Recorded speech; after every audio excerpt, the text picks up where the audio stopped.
Radhe Radhe, Dandavat Pranam. Dandavat Pranam. Welcome to Shri Shri Radha Vinu Bihari Mandir, Gopinath Bhavan, Shri Vrindavan Dham. Jai Ho. Shri Gurudev Ki Jai, Shri Prabhupada Ki Jai. Tadiyatiro Bhav Maha Mahotsav Ki Jai, Shri Bhaktivedānta Vaman Gosvāmī Mahārāja Ki Jai, Tadiyatiro Bhav Maha Mahotsav Ki Jai, Shri Bhaktivedānta Trivikram Gosvāmī Mahārāja Ki Jai, Tadiyatiro Bhav Maha Mahotsav Ki Jai, Shri Rupan Guru Varga Ki Jai, Pati Pavan Shri Nityananda Prabhu Ki Jai, Prem Purushottam Shachinandana Gaur Hari Ki Jai, Radha Vinu Bihari Ju Ki Jai, Radha Ramana Ju Ki Jai, Giriraj Mahārāja Ki Jai, Harinam Sankirtan Ki Jai, Hare Krishna Mahamantra Ki Jai, Gaura Bhakta Vrinda Ki Jai, Shri Gaura Premanande Hari Hari Bo. Can you take the cord out from under there? It might be pulling a little too hard on the edge. No, it's fine. Even under is fine. Dandavat Pranam all Vaishnavas. Dandavat Pranam all Vaishnavas. So today we are observing the anniversary of the disappearance day of our Srila A.C. Bhaktivedānta Swami Srila Prabhupada. Also, for the first time in all of the years I can remember, due to an adjustment of the transcendental time period known as the Tithi, Srila Bhaktivedānta Vaman Gosvāmī Mahārāja and Srila Bhaktivedānta Trivikram Gosvāmī Mahārāja's disappearance day festivals have also come into this day. So on this day, we are honoring these three amazing Vaishnavas. I know that many of you have honored maybe yesterday, according to your local time. This is Vrindavan time, so we are observing according to our current location. So we will begin with Mangalacharan. Jiva Pavana Prabhu has already posted it. Thank you, Jiva Pavana Prabhu.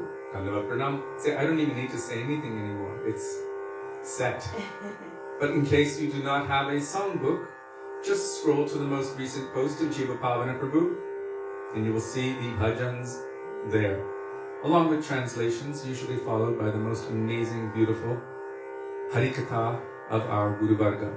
And if you need the page numbers and you can't remember, then you can search out Lavangalata from China. She doesn't say from China, but that's where she's from.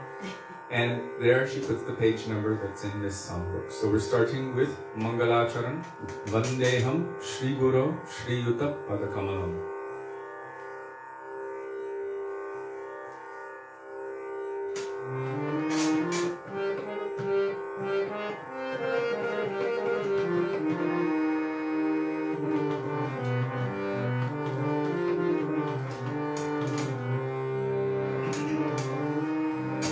Vandeham Shri Guru Shri Yuta Padakamalam Shri Guru Vaishnavaścha Shri Rupam Sagrajatam Sahavano Raghunatham Vipantam Sajivam Sarvetam Savadhutam Parijana Sahitam Krishna Chaitanya Devam Shri Radha Krishna Param Sahavano Lalita Shri Vishakam Vitamshra Om Ajnanatirandhasya Jnananjana Shalakaya Chakshurunmilitam Yena Tasmai Shri Gurave Namaha Namo Vishnupadaya Radhikaya Priyatmane Shri Śrīmad Bhaktivedānta Nārāyaṇa Namine Shri Krishna Lila Katane Sulasham सौन्दर्यमाधुर्यगुणैश्च युक्तं वरं वरेण्यं पुरुषं महन्तं नारायणं त्वं शिरसा नमामि त्रिदन्दिनं भक्तशिरोमणिं च श्रीकृष्णपादाभृतैकहृदीं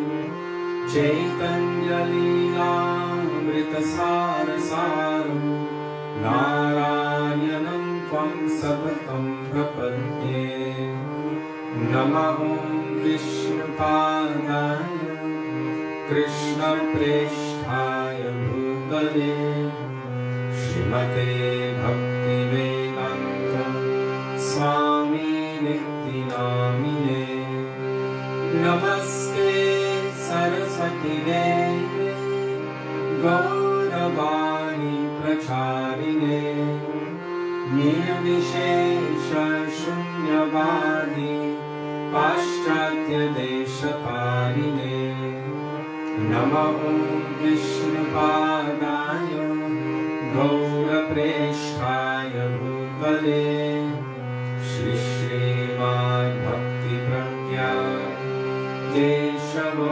केशवोदितिनामिने अतिवर्त्यचरित्राय स्वश्रितानां च पालिने जीवदुःखे सदर्ताय श्रीनाम प्रेमदायिने नमः विष्णुपादाय कृष्णप्रेष्ठाय भूतले श्रीमते भक्तिसिद्धान्त सरस्वतीति नामिने श्रीवर्षभारती देवी दयिताय कृपाभये कृष्णसम्बन्धविज्ञान दयिने प्रभवे नमः माधुर्यज्वलप्रेमाढ्यं श्रीरूपानुगभक्तिदा श्रीगौरकरुणाशक्ति विग्रहाय नमोऽस्तुते नमस्ते गौरवाणी श्रीमूर्तये दिनकारिणे रूपानुगनिरुद्धातो सिद्धान्तध्वंसहारिणे नमो गौरकिशोराय साक्षात् वैराग्यमूर्तये विप्रलम्भरसम्बोधे पदम्बुजायते नमः नमो भक्तिविनोदाय सच्चिदानन्दनामिने गौरशक्तिस्वरूपाय रूपानुगम्बरायते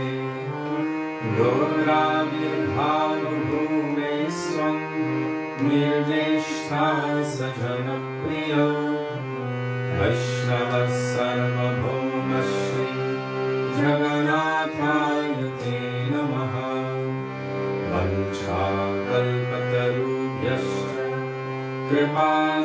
कृपासिन्धुभ्येव च पतितानां पावनेभ्यो वैष्णवेभ्यो नमो नमः नमो महावदन्याय कृष्णप्रेमप्रदायते कृष्णाय कृष्णचैतन्य नम्ने गौरत्विषे नमः हे कृष्णा करुणा सिन्धो दीनबन्धो जगत्पते गोपेश गोपिकान्त राधाकान्त नमोऽस्तुते तप्तकञ्चन गौराङ्गी राधे वृन्दावनेश्वरी वृषभानुसुते देवी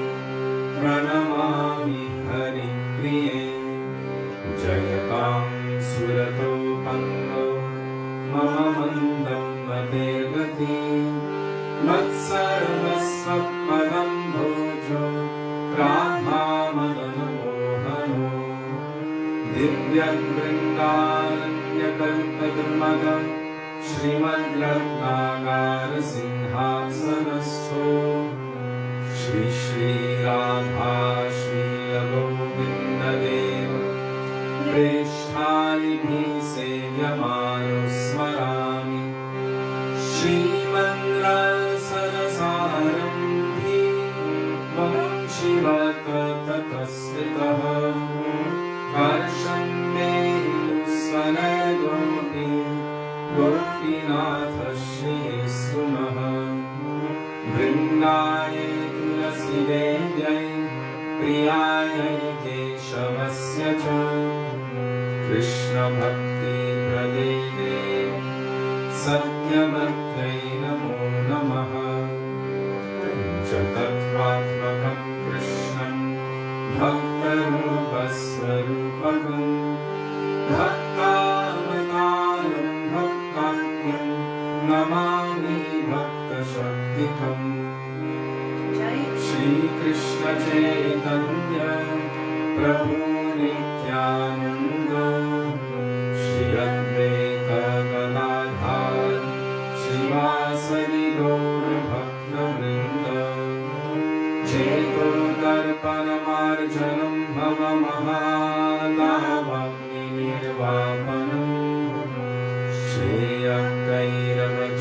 श्रेयकैरवचन्द्रिकावितरणं विद्यावधूं जीवनम् आनन्दं गुरुवर्धनं प्रतिपदं पूर्णामृतास्वादनं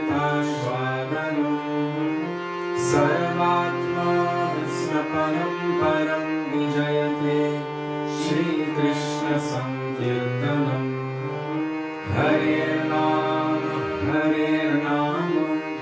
हरेर्नामैव केवलम् करुणस्येव नस्येव गतिरन्यथा हरे Krishna Krishna Krishna Hare Hare Hare Ram Ram Ram Hare Hare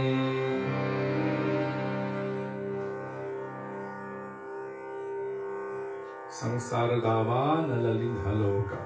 It's in Sanskrit songs. Right? It's in the Sanskrit songs.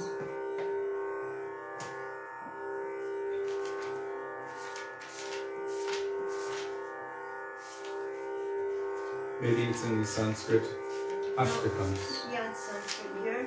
255. Sanskrit stotras.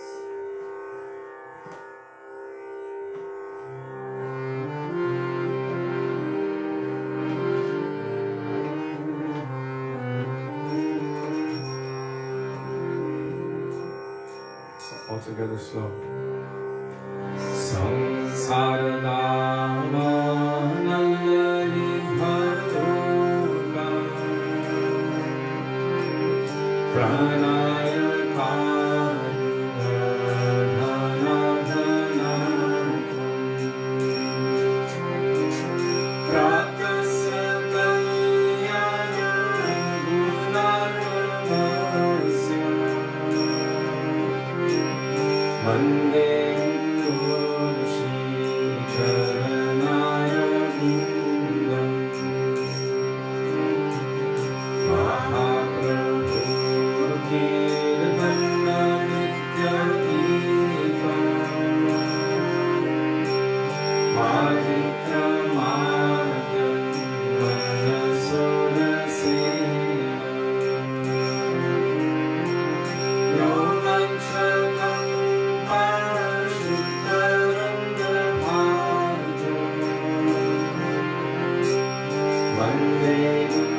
Yukasya bhaktaṁ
महाराज की जय, भक्तिवेदांता गोस्वामी महाराज की जय, रूपान गुरु वर्ग की जय, श्री गुरु परंपरा की जय।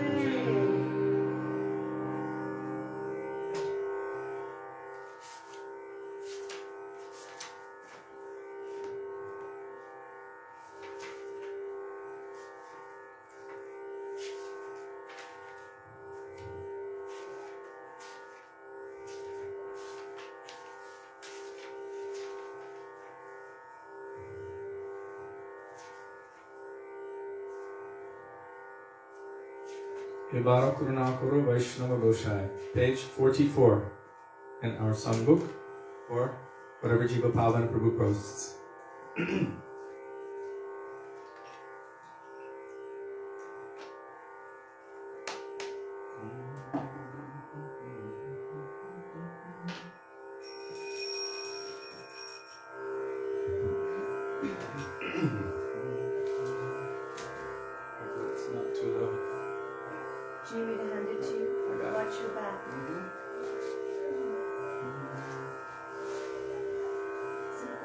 man now. Old man. Old man.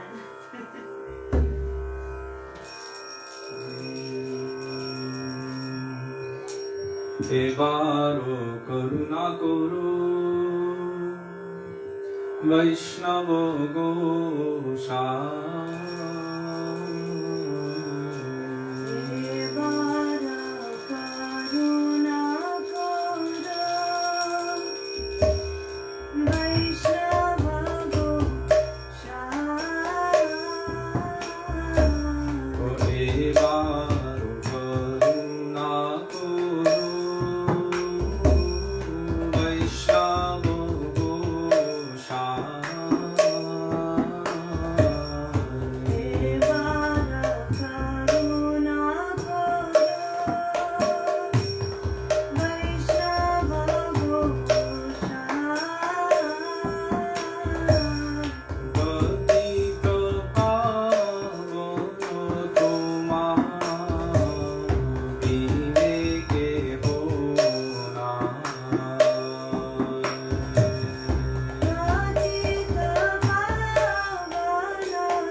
Oje Anilo Premadhana Karuna Prachur.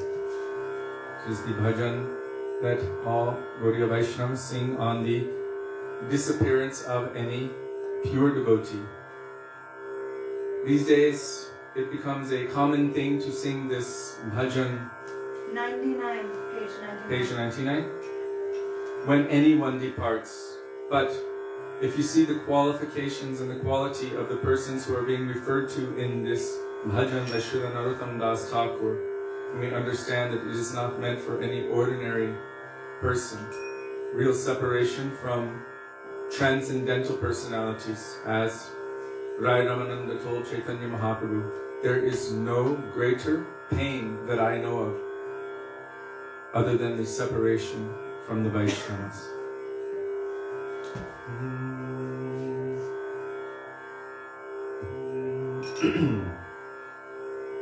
Je anilo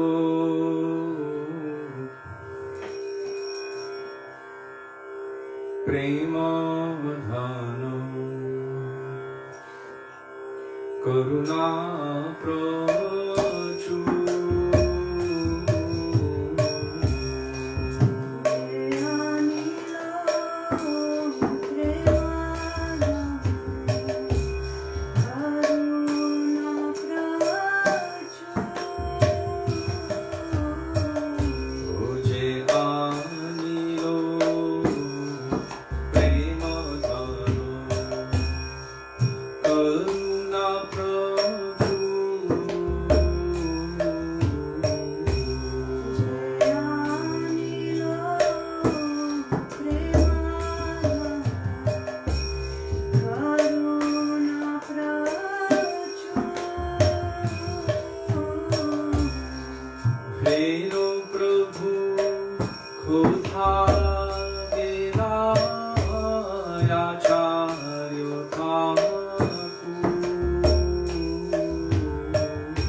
Now we will sing Śrī Manjari Pada, same or Sampada. A couple of years ago, one devotee approached me and they said, well, we've never heard any recording of Srila Prabhupada singing Śrī Manjari Pada, so there's no proof of that. But our Srila Gurudev, Srila Bhaktivedānta Nārāyaṇa Gosvāmī Mahārāja, he would tell how Prabhupada, our Srila Prabhupada, would weep while chanting this bhajan, Śrī Manjari Pada. How his heart was melting and his mood was flowing along that mood of Śrī Gosvāmī and Śrī Gosvāmī in his eternal serving form in the pastimes of Radha and Krishna as Śrī Manjari. And so he was saying how our Srila Prabhupada is a true Rupanuga. Rupanuga meaning who is following the thoughts, the process, the bhav, and the seva that Śrī Rupa is serving Radha and Krishna with. How he would weep while chanting this bhajan and Shad Goswami Ashtakam. So we're going to sing Shri Rupa Manjari Pada.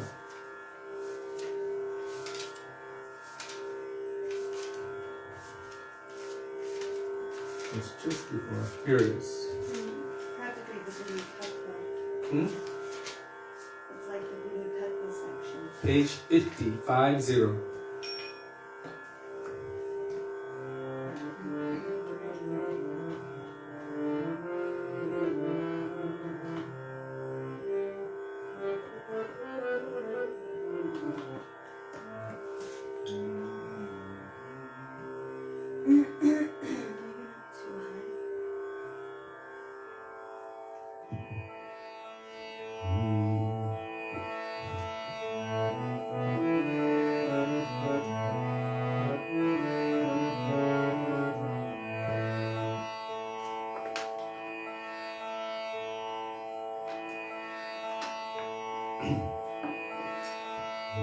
Śrī Rupa Manjari Pada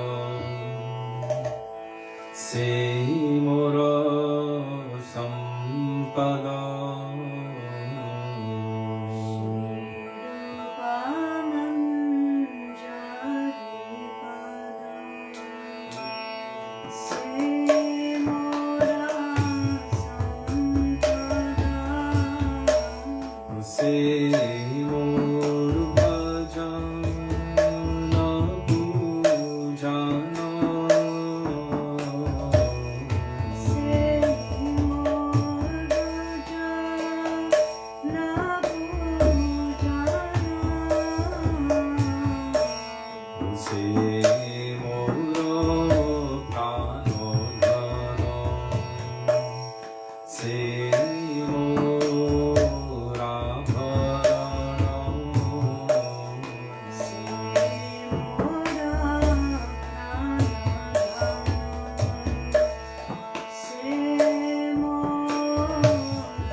Goswami Pad ki jai.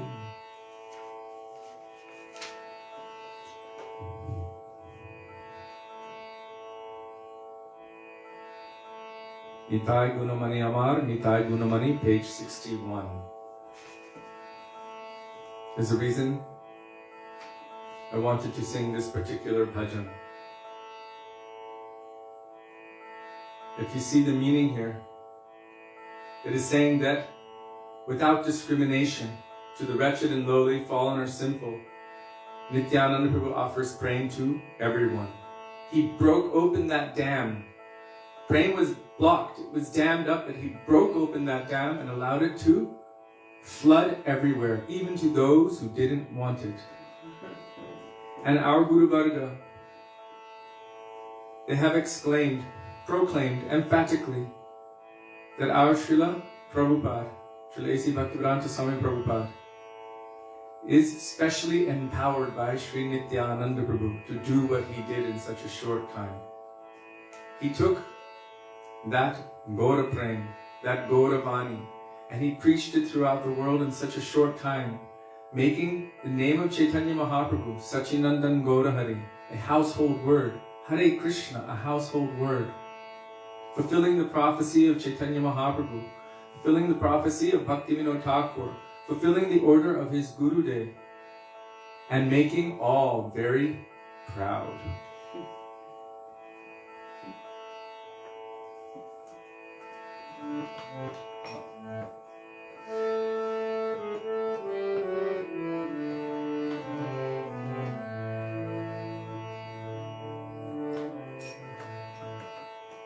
What's your tone?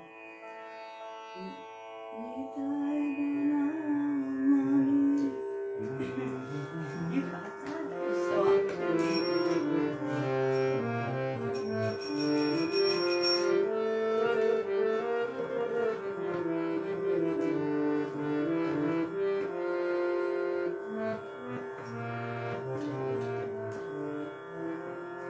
Jai Shri Krishna Chaitanya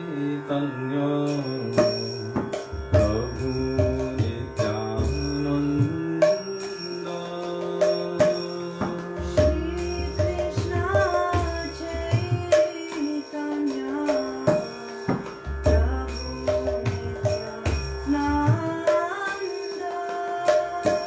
Shri Advaita Gadadhara Shrivasari Gaur Bhakta Vrinda Shri Advaita Gadadhara Shrivasari Gaur Bhakta Vrinda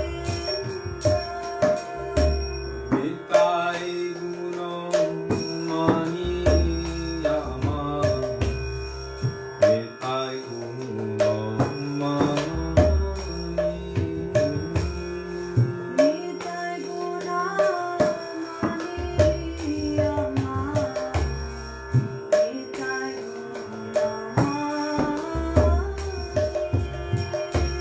Aniya Premero Manya Bhashailo Yamani Aniya Premera Manya Vashailo Yamani O Premer Manya Yoyamita Aila Gora Deshe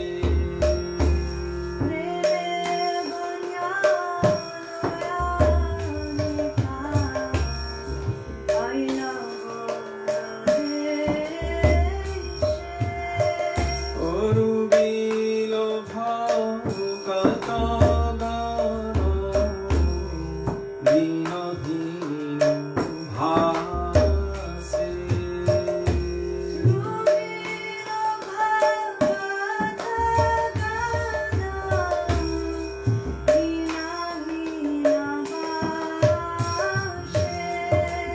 O Dino Dino Patito Maro Nahi Bache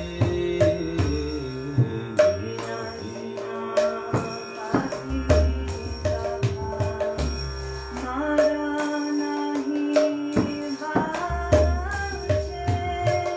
O Brahmar Durlabha Premo Sabakare Jache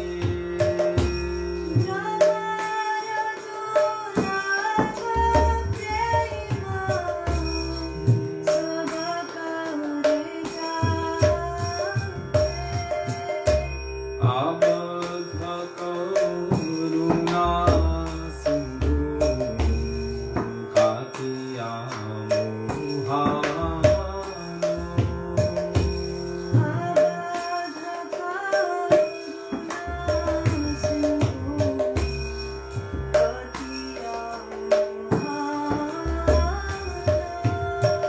O Ghare Ghare Bule Premo Amiyaro Bano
Shri Nityananda Prabhu ki jai. Prem Purushottam Shachinandana Gaur Hari ki jai.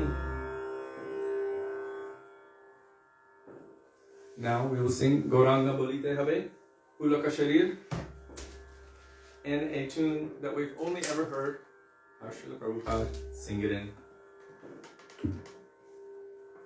Our Srila Gurudev, Srila Bhaktivedānta, Nārāyaṇa Gosvāmī Mahārāja always would request that the devotees could sing any bhajan in those pathetic tunes, meaning evoking a mood of pathos, bringing out that mood of longing or that mood of regret, whatever mood is present in that bhajan, but that mood of pathos should manifest. And he would always hear it in Srila Prabhupada singing, especially when he was traveling around the world. All the devotees were playing it in their homes, and so our Gurudev would request that any devotee could sing those tunes that Srila Prabhupada would sing.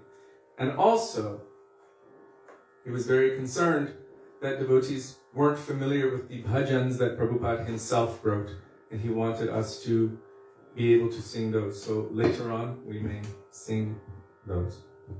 Gauranga Balite Have, Pulaka Sharir, page 86. Used to be 43. The old book.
Yoga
Now, Namami Nandanandanam, Radha Kripkatakshastavaraja, Śrī Dāmodarāṣṭakam.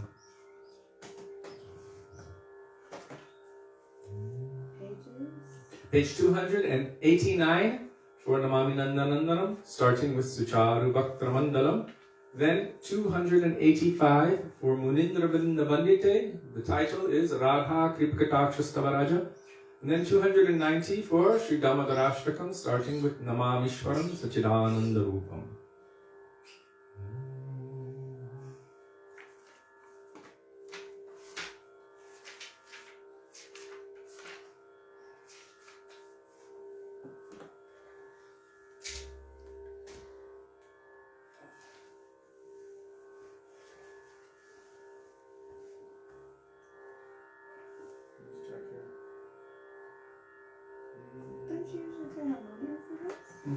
You like me to? No.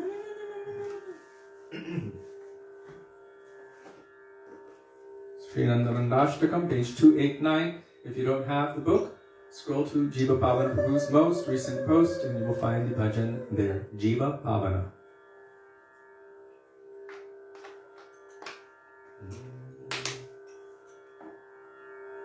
Sucharu Bhaktra Mandala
185, Munindra Brinda Vandite.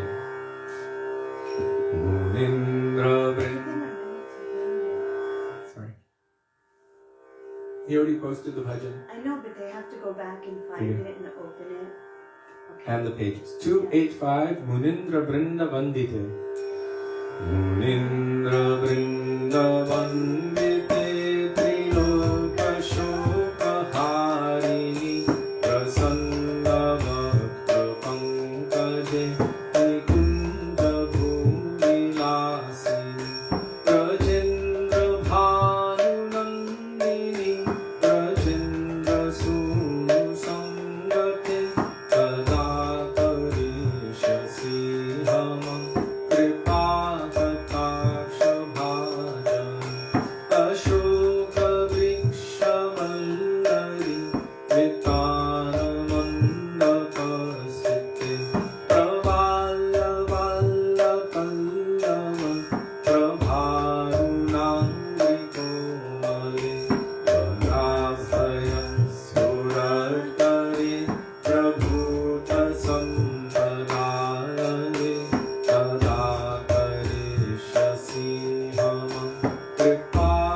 Shāradindu Mandare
Nikvanati Golave Viyola Hema Vallari Idam Vicharu Jangrame Kada Karishasi Hama Kripa Kataksha Bhajanam Ananta Koti Vishnuloka Namra Padma Jarchite Himati Japulo Maja Hirinja Javarakade Apara Siddhiri Videva Satpadamburinate Padakarishasi Hama Kripa Kataksha Bhajanam Bhakteshwari Kriyeshwari Swadeshwari Sureshwari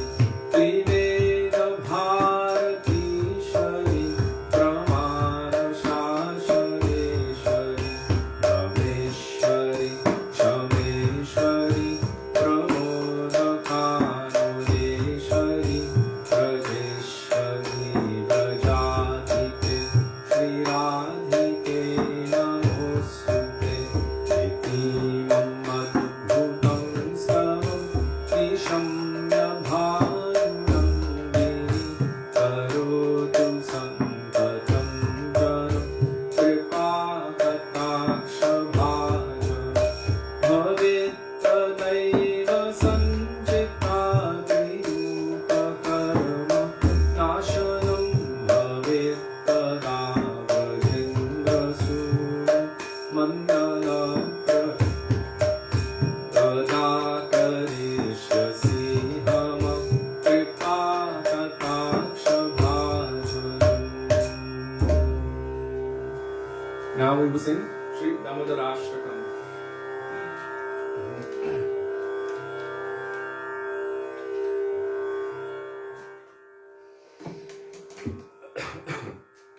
I'm sorry, I don't know if I can see.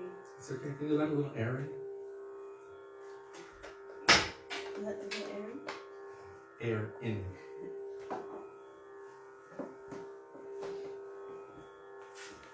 So page 290, Śrī Dāmodarāṣṭakam.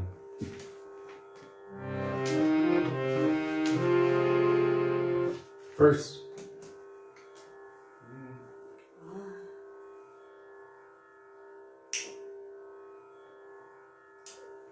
It's hot. It burned my thumb. Check. What's the wrong angle?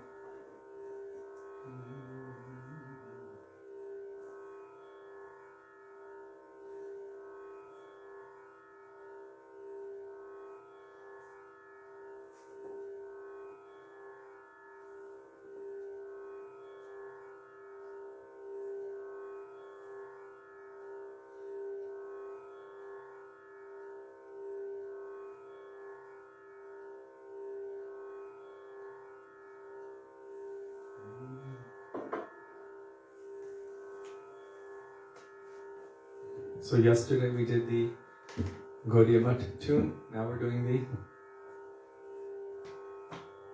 other tune. Namamishwaram Sachit Anandarupam Dasat Kundalam Gokule Brajamam Yashoda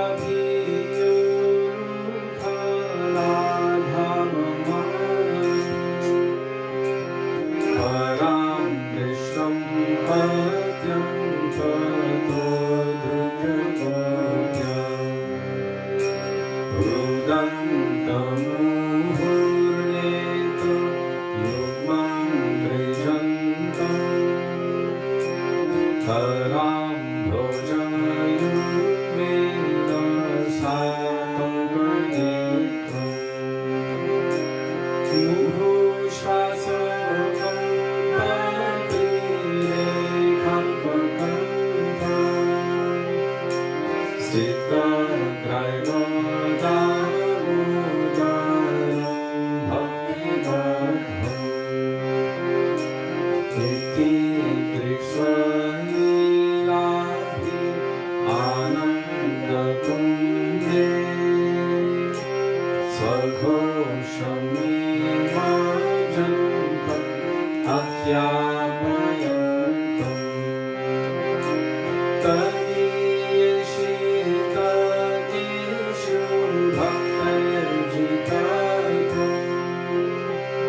So now we're going to sing Jai Radha Madhava Kunja Bihari with Hare Krishna Mahamantra.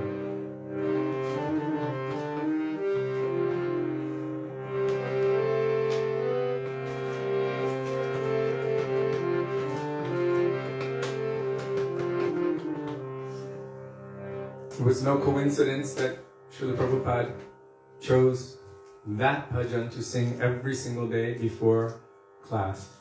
The first time he gave a lecture to the Western devotees on that particular bhajan, Jai Radha Madhava Kunja Bihari. He asked, do you know this song?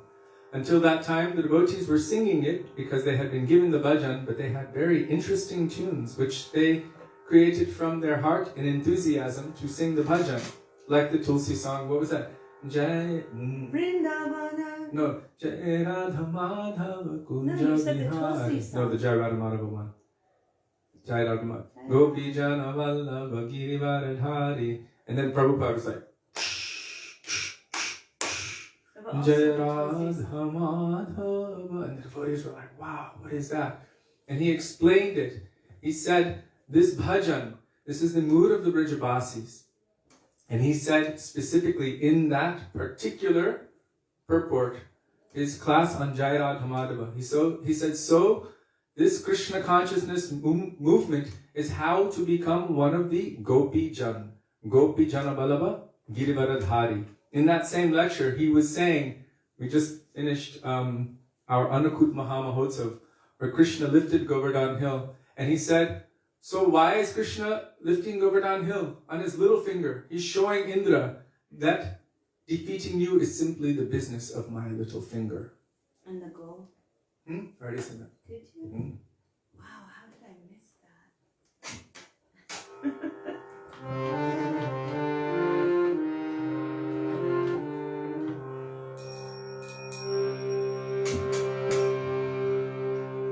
Jai Radha Madhava Kunja Bihari. Jai Radha Madhava Kunja Bihari.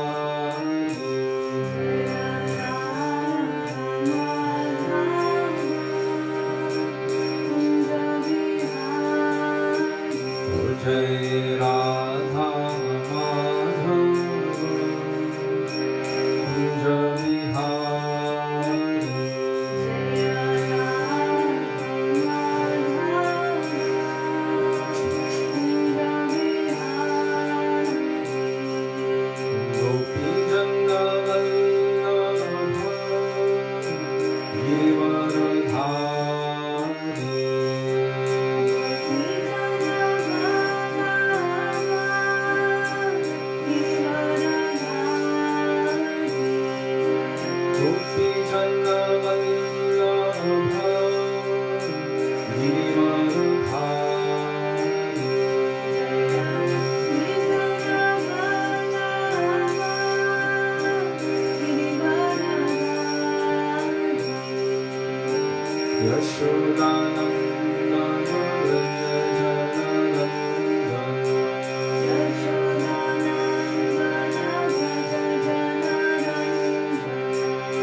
Krishna Hare Hare Hare Rama Rama Rama Hare Hare Krishna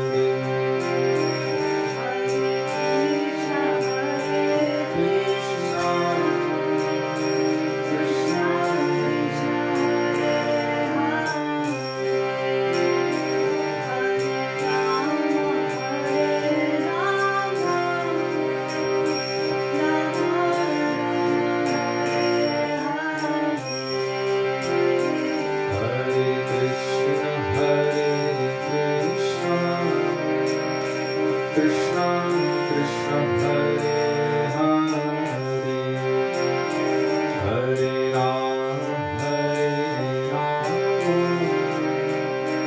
Rama Rama Hare Hare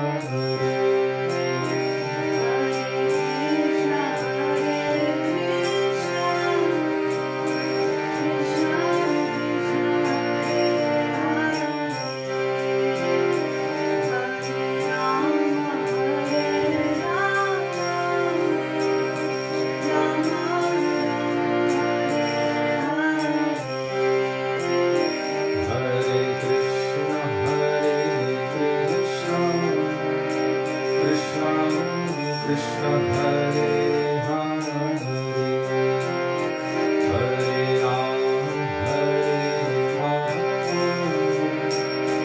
Rama Rama Hare Hare Hare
Jai, Gaura Premanande, Hare Hare Bol, Shri Gurudev ki Jai.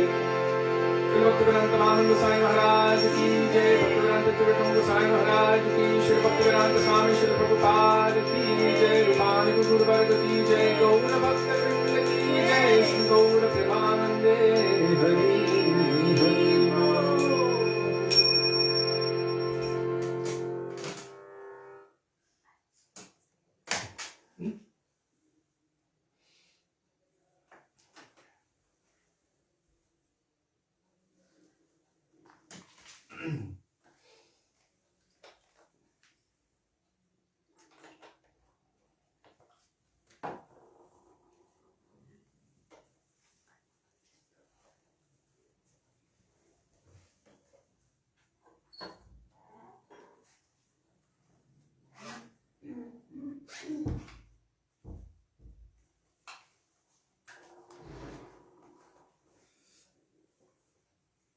Gurave Gaurachandraya Radhikaya Tadale Krishnaya Krishna Bhaktaya Tarbhaktaya Namo Namaha Ajnanatimirandhasya Jnananjana Shalakaya Chakshurunmilitam Yena Tasmai Shri Gurave Namaha Nama Om Vishnupadaya Radhikaya Priyatmane Shri Śrīmad Bhaktivedānta Nārāyaṇa Namine Nama Om Vishnupadaya Krishna Presthaya Bhutale Shrimate Bhaktivedānta Swāminiti Namine Namaste Saraswati Deve Gauravani Pracharine Nirvishesha Shunyavadi Paschatya Deshatarine Vancha Kalpatarubhyascha Kripa Sindhubhya Eva Patitanang Pavanebhyo Vaishnavebhyo Namo Namaha Jai Shri Krishna Chaitanya Prabhu Nityananda Shri Advaita Gadadhar Shivasari Gaura Bhakta Vrinda Hare Krishna Krishna Krishna Hare Hare Hare Rama, Rama Rama, Hare Hare.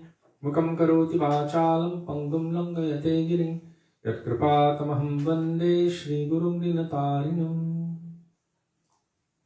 First of all, I offer my Dandava Pranam thousands of times, the dust of the lotus feet of Nitya Lila Pravishta Om Vishnupad, Ashto Tarashata Śrīmad, Śrīla Bhaktivedānta Nārāyaṇa Gosvāmī Mahārāja, our beloved Gurudev.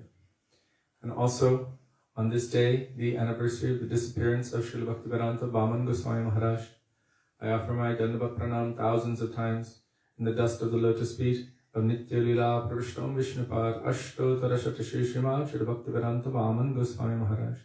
And also on this day of the anniversary of the disappearance of Śrīla Bhaktivedānta Tribhikram Gosvāmī Mahārāja, I offer my Dandava Pranam thousands of times in the dust of the lotus feet of Nitya Lila Pravishta Om Vishnupad Ashto Tarashata Śrīmad Śrīla Bhaktivedānta Tribhikram Gosvāmī Mahārāja.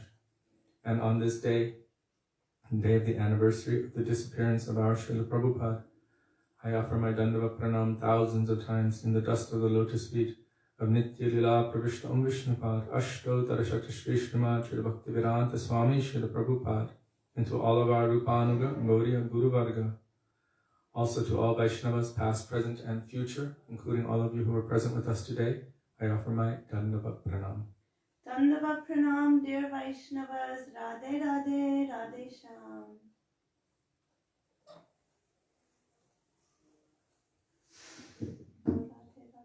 Radhe Radhe, Radhe Shyam. So today, as you all know, we are observing the anniversary of the disappearance of our Śrīla Prabhupada, A.C. Bhaktivedānta Swami Prabhupada. And it so happens that on this day, there was an overlap of astrological calculation time periods. So because yesterday did not start on the pure Tithi, then the holy days, the days of the disappearance of Śrīla Bhaktivedānta Vāman Gosvāmī Mahārāja and Śrīla Bhaktivedānta Tribhikam Gosvāmī Mahārāja also are observed on this day. So today we have the opportunity to remember three powerful and glorious personalities, and we don't have enough time in many years to even glorify one of them. To remember the glories of the Vaishnavas, to speak about their glories, to meditate on their pastimes. This is extremely purifying to the heart and to the mind. And by that process, tiner smaran, by remembering them, all kinds of misgivings, avidya, ignorance and everything can easily be removed from the heart. And also, as a natural effect of remembering them and glorifying them, all kinds of auspiciousness will manifest in the heart. So today actually is a day of separation. It is the anniversary of the disappearance of these three personalities. And although our Guru Vargas state that there is no difference essentially between the appearance and disappearance, still there is speciality. Why is there no difference? Because the pure devotee is transcendental. They are not subject to the material modes of nature like we are. Because they're always absorbed in their eternal relationship with Krishna and do not see or think of anything else other than Krishna and what is beneficial for all jivas, then their coming and going, according to our Vaishnavas, is like someone walking in front of your window. You see them manifest and then you see them disappear. But from our perspective, it seems that they have come and they have gone. But really, we should understand, as Sutta Goswami is glorifying Sri Shukadeva Goswami, Yang pravrijantam anupetyam apetya krityam dvaipayano virahakataraya juhava putreti tanmayataya tarvo bhinedus tang sarva bhuta hridayam munimanatosmi. I see that my Gurudev, this means all pure transcendental personalities who are the mouthpiece for transcendental sound vibration to manifest. I see that Sri Guru, my Gurudev, is present within the heart of every living entity. So he's ever present. From one perspective, we see that he comes and we see that he leaves. But from another perspective, from a tattvic perspective, he is always present.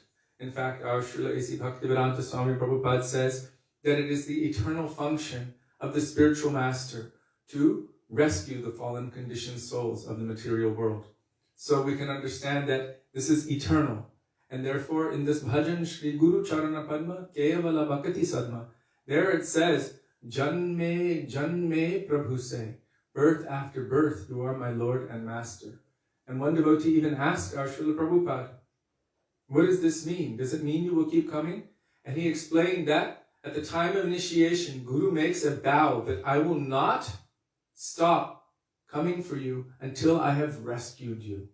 And so Srila Prabhupada said we should try to make the endeavor to follow so that he doesn't have to keep coming for us.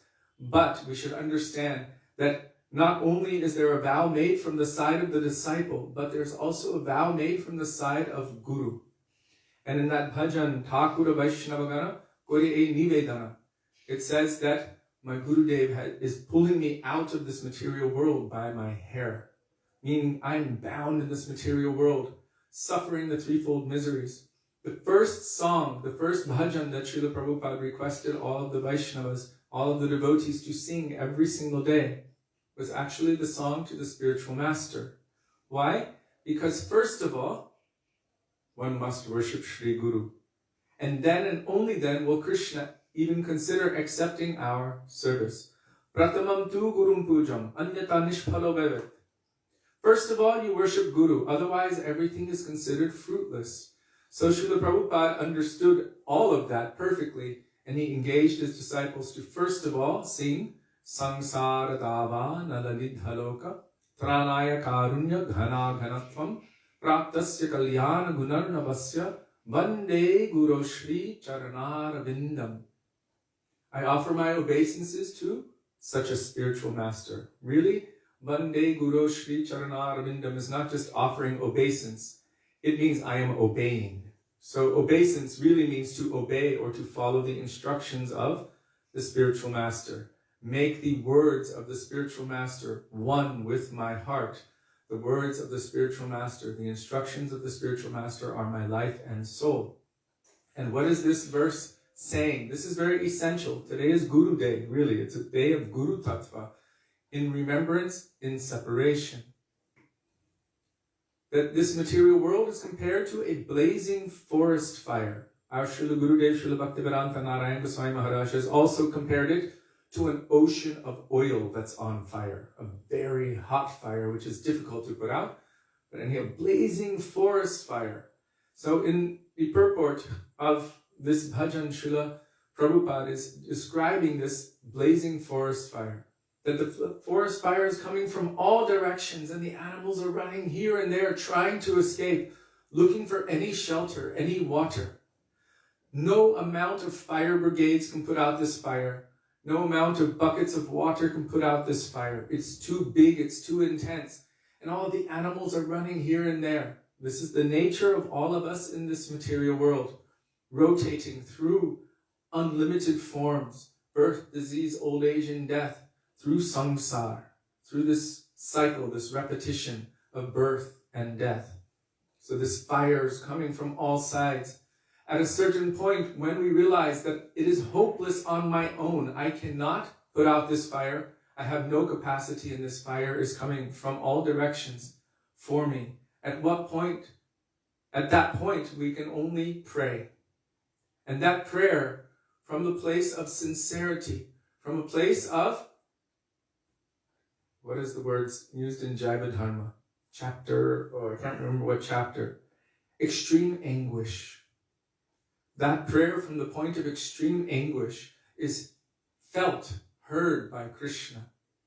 And Krishna is compared to an ocean of mercy. Hey Krishna, Karuna Sindhu. He's an ocean of mercy and also Dina Bandhu. He's a friend of the fallen. So hearing that prayer of the jivas who are suffering in this world, who are crying out for mercy, he cannot help himself because he has a natural function, which is the function of compassion, the function of mercy, kripa shakti. This is part of himself, a non-different part of himself. So from that crying, he manifests from his own heart a condensed form of his compassion and mercy. Like a cloud comes from the ocean, full of rain, full of water, and can go over any forest fire and extinguish that forest fire. In the same way, the mercy of Krishna, which condenses and takes a form, comes and stands in front of us in the form of Krishna Kripa Shri Murti, the form of Krishna's mercy, otherwise known as Shri Guru. And what does Guru do? Guru extinguishes that blazing forest fire of material existence with the rain of Harikatha, with the rain of Seva, showering us with that rain gradually. What will happen as a result? Cheto Darpanamarjanam.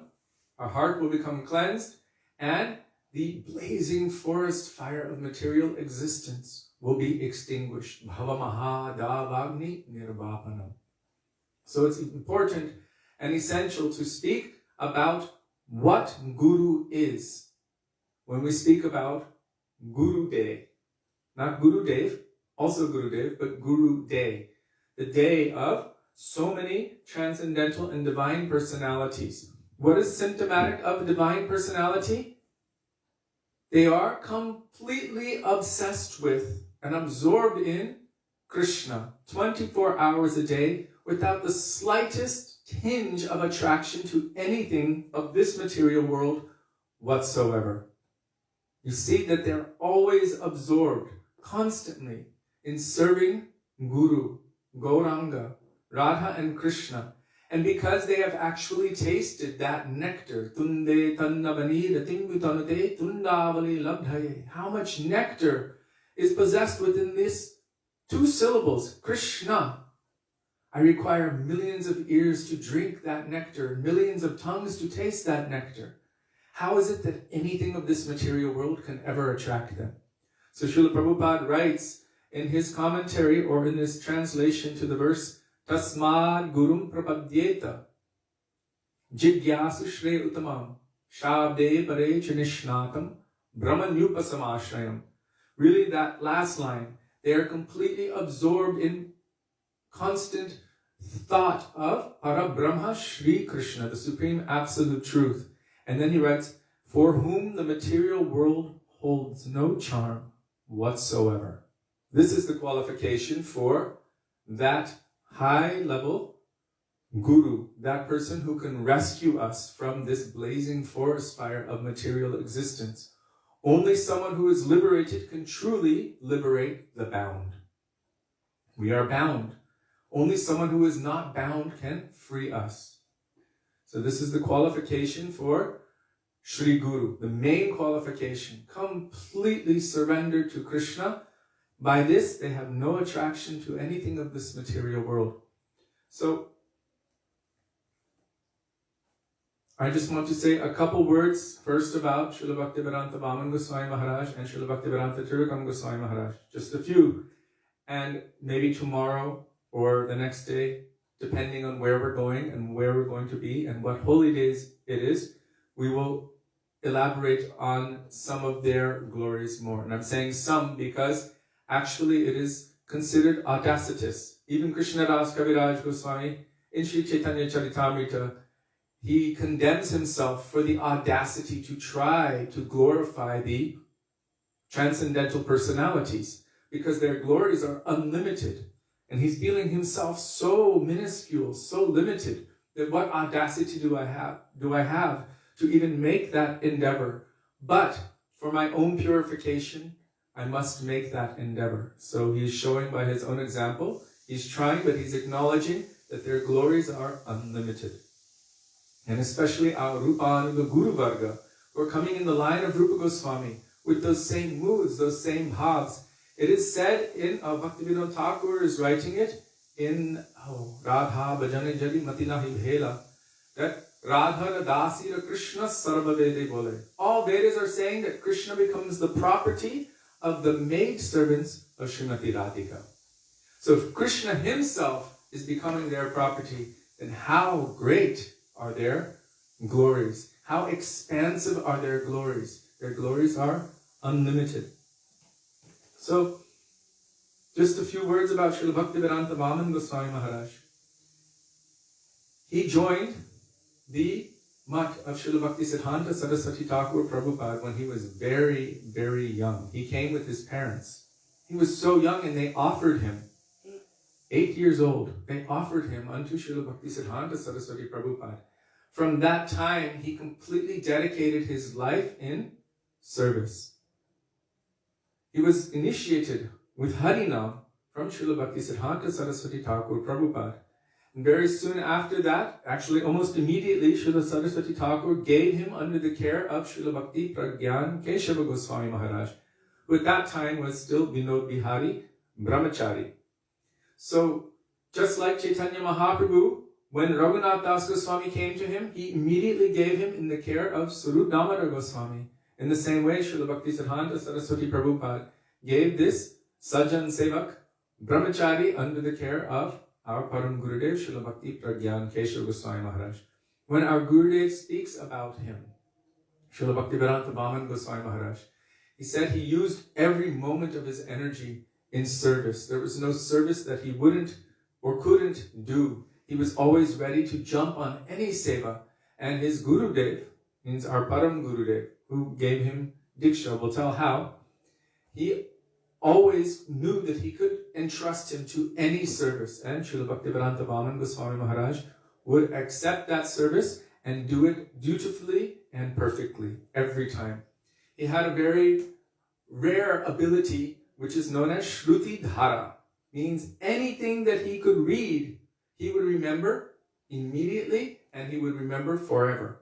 So he had that capacity. When he was quite young, it is said that our Param Gurudev, Śrīla Bhakti Pragyan Keshava Goswami Maharaj, would offer him candies or chocolates for learning shlokas. So, needless to say, he learned quite a lot of shlokas very early on in his life.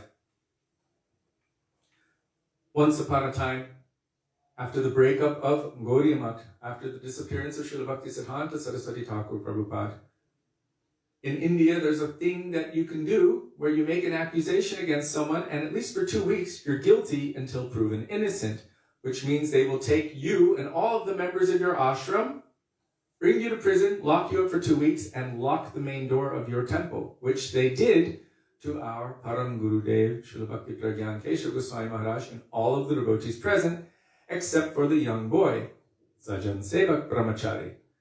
They took everyone else, because some accusations or false accusations were made against them. so many different things were going on.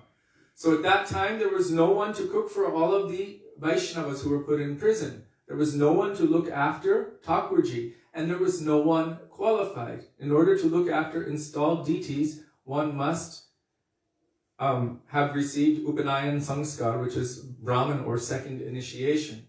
That time, Sajjan Sevak Brahmachari was only he was young, but he had not yet received Diksha. So he went to the prison and offered any service I can do. And so through the prison bars, our Param Gurudev, Srila Bhakti Pragyan Keshav Goswami Maharaj, gave him his Diksha mantras through the prison bars. And from that, then he attained the qualification or the adhikar to cook, to serve Thakurji, to take care of Thakurji, to look after the temple, and to make sure that all of the Vaishnavas who were put into prison were maintained, were fed prasadam nicely, and everything was taken care of. So he took these big responsibilities onto his shoulders, even at such a young age. So he was a crown jewel of sevaks, of servants of Sri Guru. And so from that, our Param Gurudev Srila Bhakti Pragyan Keshav Goswami Maharaj developed implicit trust in this disciple. It is said that during any big festival even, our Param Gurudev Srila Bhakti Pragyan Keshav Goswami Maharaj would be dictating any letter or any article for the daily articles that would be published. And at that time, our Srila Bhaktivedānta Goswami Maharaj was like his scribe. So what our Param Gurudev would be dictating in between talking to so many other persons, Srila Bhaman Maharaj would be writing it down. And from this dictation and this writing, it was so perfect and exquisite, there was no need for any additional editing. So it would go straight to press from there. That is so rare and so unique. These days we require months or even years to come out with an article with all the checking and everything. But because he was a, Sat Shishya, a pure servant, a pure disciple, then automatically everything that is present within the heart of Sri Guru is manifested within their heart. Divya Gyan Hriday Prakashita. Everything, all transcendental knowledge is manifest into the heart of that disciple who completely surrenders himself in service to their Sri Gurudev. Once upon a time, this Sajjan Sevak Brahmachari was so busy, day and night, serving. And it so happened that he was at the printing press, getting these magazines and articles and books published, and something happened where somehow accidentally, and it can happen easily, he got his thumb caught in the printing press.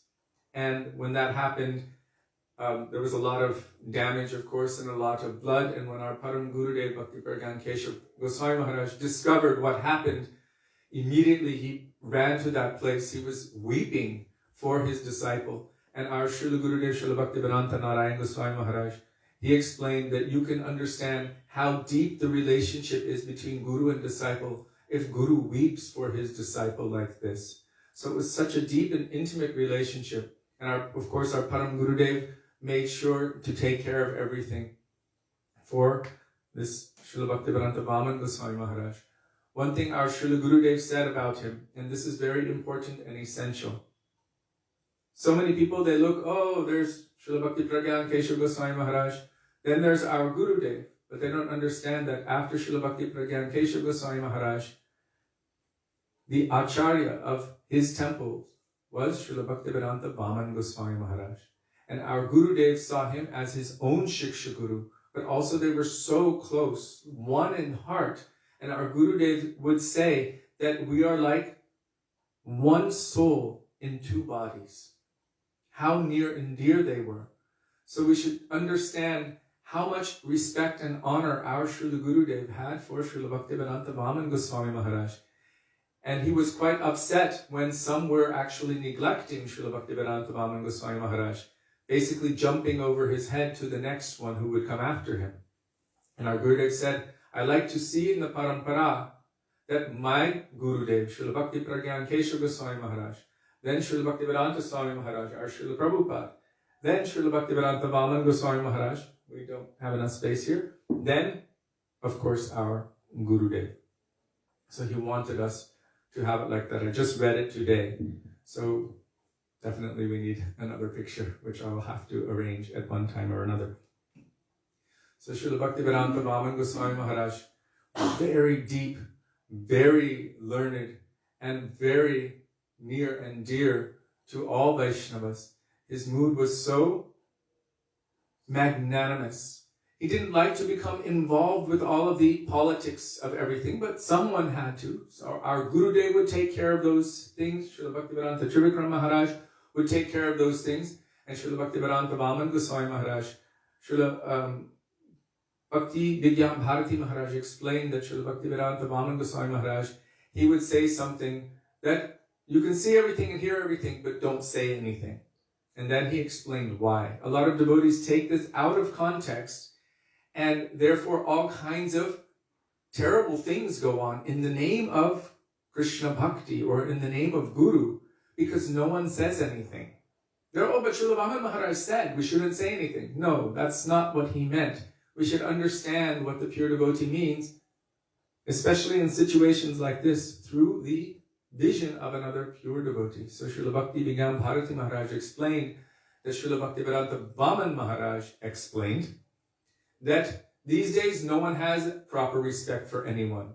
If you try to tell anyone anything, they'll just become offensive or angry and say, no, I don't want to do it. They will reject the order. Then if Guru is giving an instruction and the disciple is rejecting it, then they're guilty of aparad, rejecting the order of Guru. And this will negatively affect their spiritual life.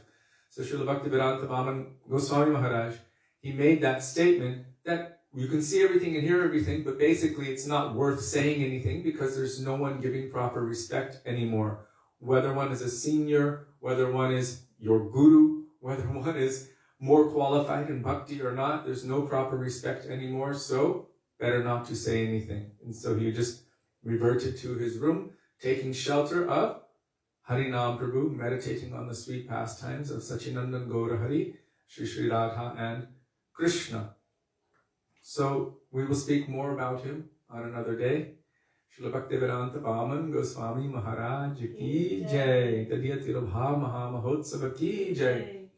Śrīla Bhaktivedānta Trivikram Gosvāmī Maharaj, it's also the anniversary of his disappearance today. He was also very near and dear to our Srila Gurudev. For a few years, we received the opportunity to be with him during parikramas from 1996 onward until his departure from this world. And he was very kind, very affectionate, very funny even. But sometimes when he was on the Vyāsāsan, he was very heavy. And I remember it was 1996, some devotees were telling us, oh, you shouldn't listen to him. He doesn't have the same mood as our Gurudev. He's got this mood and that mood and so. And then we went to see our Gurudev. And our Gurudev is saying, oh, you should listen to his classes. He might look mean, but he's actually very sweet. And you can learn so much from him. So I remember we were going every day and we would listen to his classes. And for us, they were quite soothing to our heart because of their familiar nature. What was familiar about them? It was the straight, strong heaviness. The straight and strong heaviness that we were used to growing up as children in the International Society for Krishna Consciousness, having heard lectures from Srila Prabhupada, and also those who were repeating his words and his sharing those moods. So Srila Bhaktivedānta Trivikram Gosvāmī Maharaj, he would frequently try to ground us.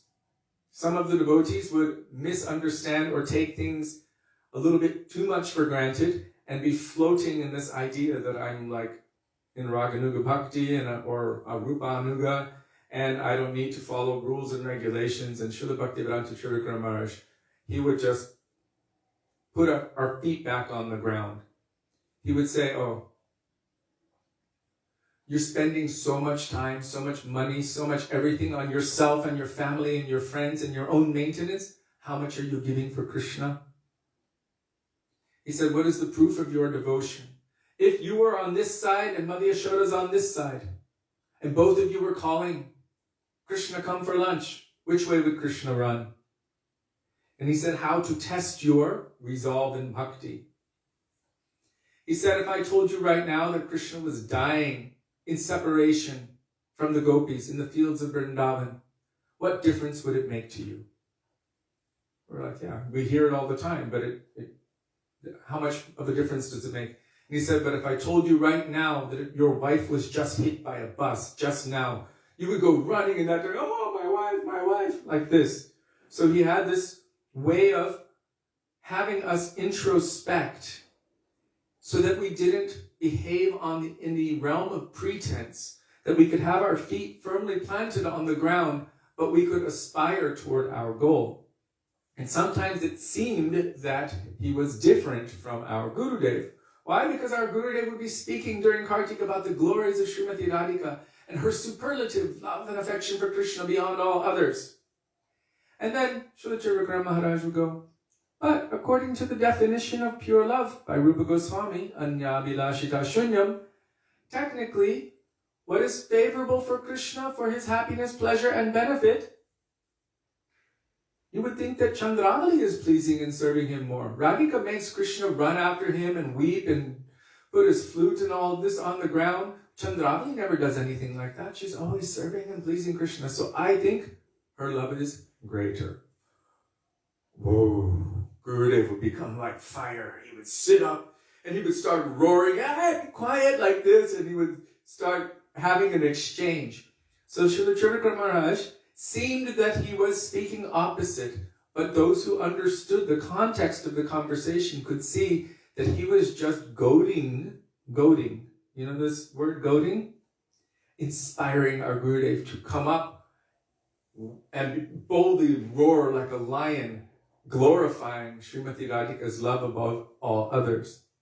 And so they had this beautiful, sweet banter between them. Srila Gurudev said from the very beginning, one time our Param Gurudev Srila Bhakti Pragyan Keshava Goswami Maharaj asked Srila Chirvikram Maharaj to get him a pair of shoes. So he went and got a pair of shoes and brought them back, and our Param Gurudev said, no, not those ones, some other ones.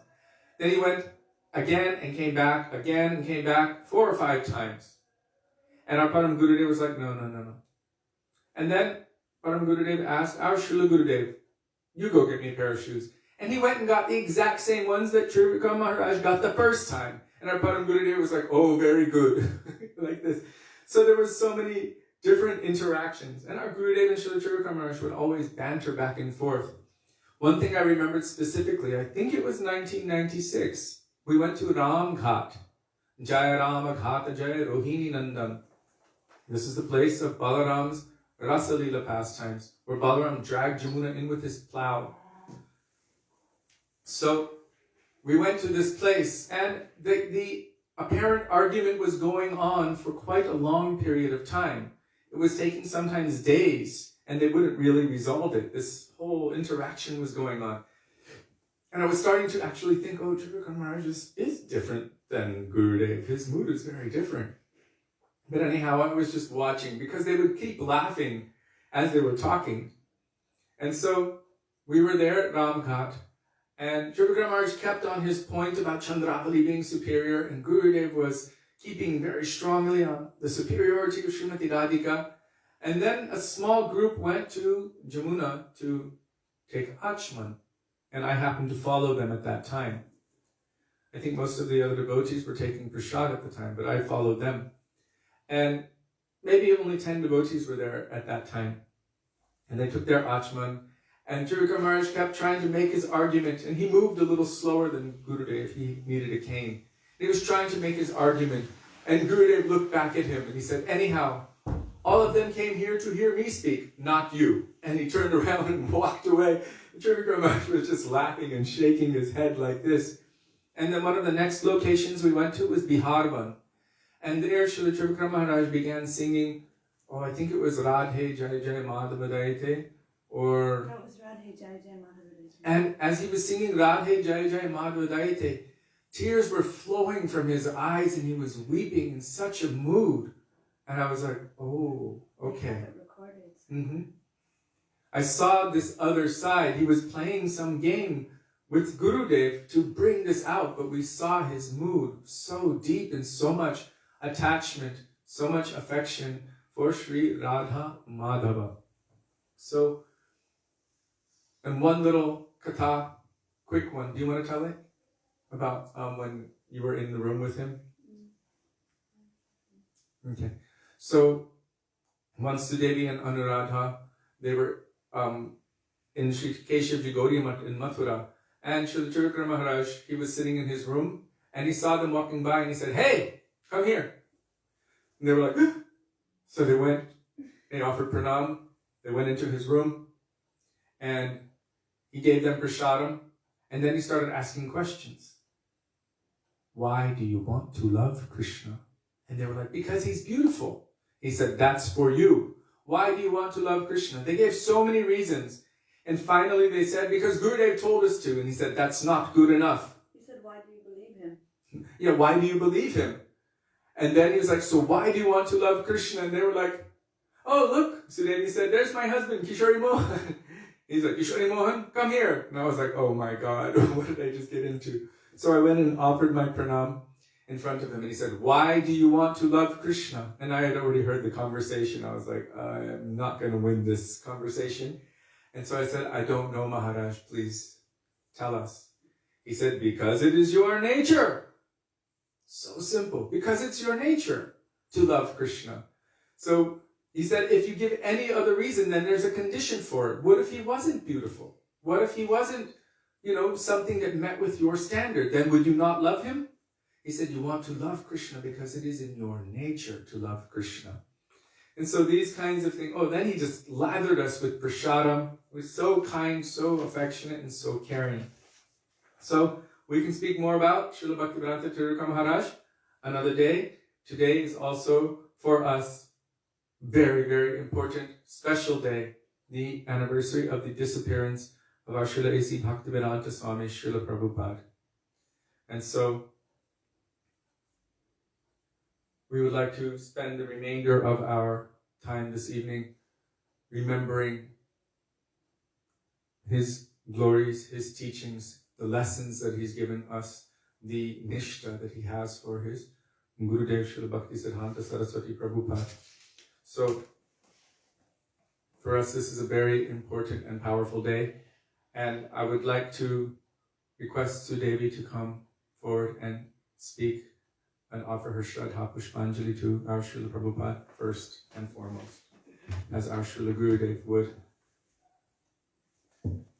Why? Why would he want? Because she's senior to me in every way. Sorry. Hare Krishna.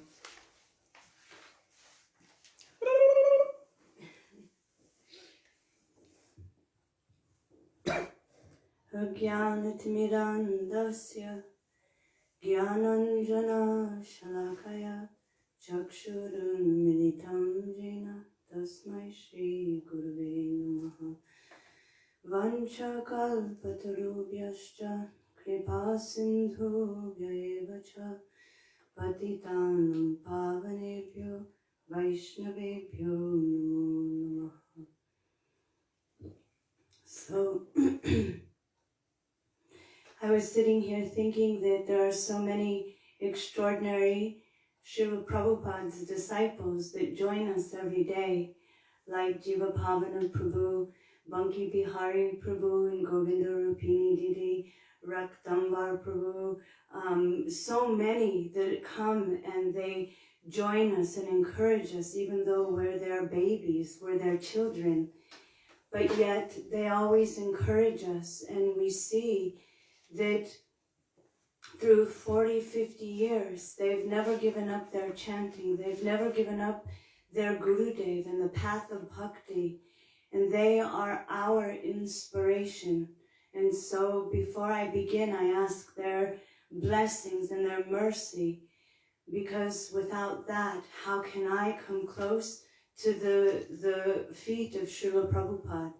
It's like going to Chaitanya Mahaprabhu without first approaching Nityananda Prabhu, without first approaching those who are near and dear to our Srila Prabhupada. We cannot grasp what we don't know, don't understand. So I beg your forgiveness and your mercy. Today, we heard one Gaudiya Vaishnav sannyasi. His name is Radhanti Mahārāja. He was given Diksha by our Gurudev, Srila Bhaktivedānta Nārāyaṇa Gosvāmī Mahārāja. And he was given sannyas. He was awarded this sannyas ashram by Srila Bhakti Kalma Govinda Mahārāja. But he was downstairs today glorifying our Srila Prabhupada so beautifully. He began by saying that why did he come to this world? He was not an ordinary person. And he said, really, he was doing the work of Srimati Radhika.